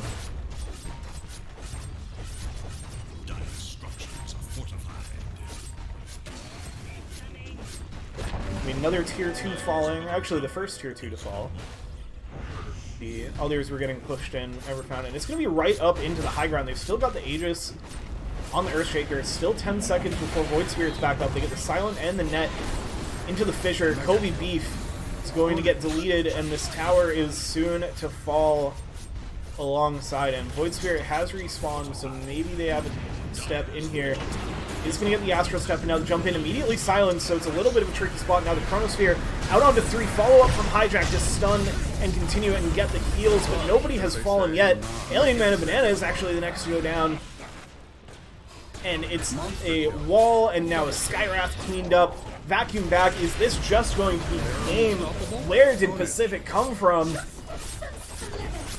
Just winning team fight after team fight, and now it's mid-barracks at 23 minutes.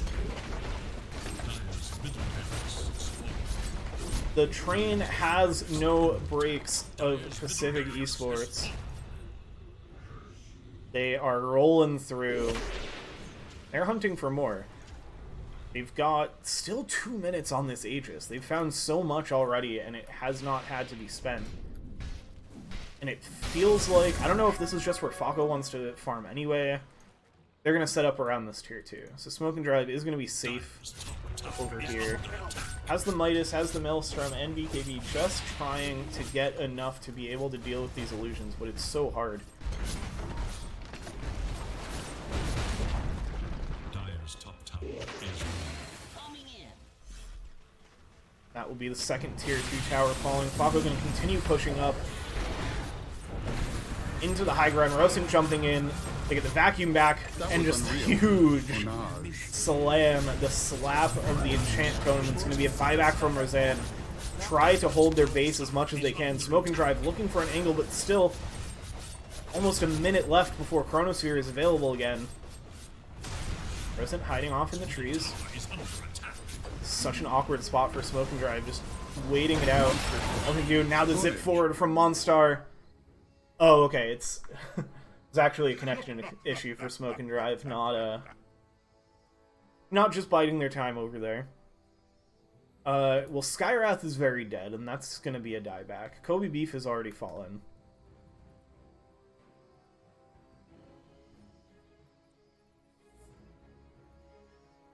Alien Man and Banana trying to split out and cut these waves and find what map pressure they can, but their base is falling.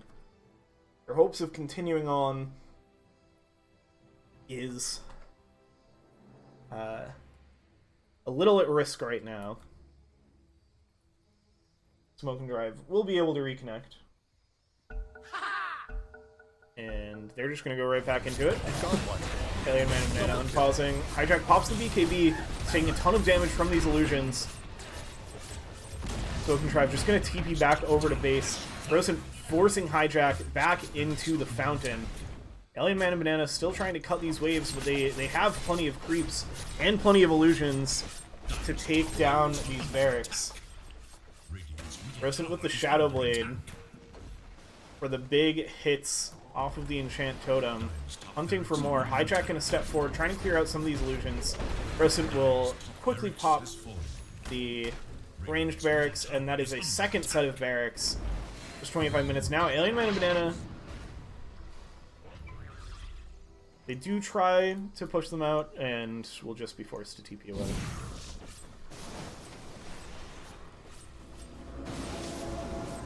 So Pacific, massive lead now.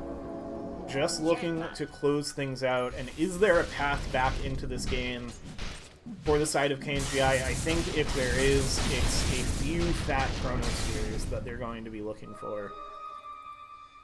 They can get the combination of that and some of these big spells that can land into the Chronosphere if they get a nice timing on a Solar Guardian, as Hijack working on the Harpoon to add to the kit now. They're going to smoke up, maybe look for something with this next Chronosphere around the tier 2 tower, but it is just going to drop. Smoke and Drive thinking about it. The Aegis has expired. Falco going right up into the high ground, has the silence and the net. Hijack is going to turn with the BKB. Now Falco a little bit out on an island and is going to get stunned up Hijack is in the Chronosphere as well, and it's not enough to bring down Foco. Now a huge Echo Slam on top of the vacuum wall. It brings down 3.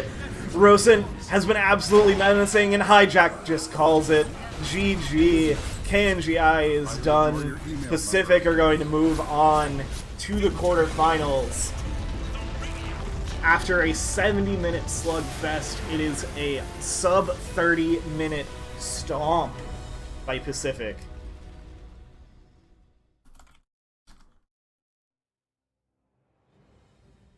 Wow, what a decisive game, giving absolutely no room for this Faceless Void to come online. Just stonks. Constantly farming for Fago. I mean, Fago died like a total of like 4 times between these 2 games. I feel like it was probably a few more because that game went so long, but it was a long time before he died on Morphling last game. Crazy performance by Naga, just constantly finding space. And I love this draft dynamic of you don't know where these heroes are going with the Earthshaker and Rubik until they're locked in. Alright, that's going to do it for our first series. Means we're going to have a little bit of a longer break, and then coming up on the other side of it, we've got Pacific squaring off with respective players, the number 2 seed who got the bye into the quarterfinals.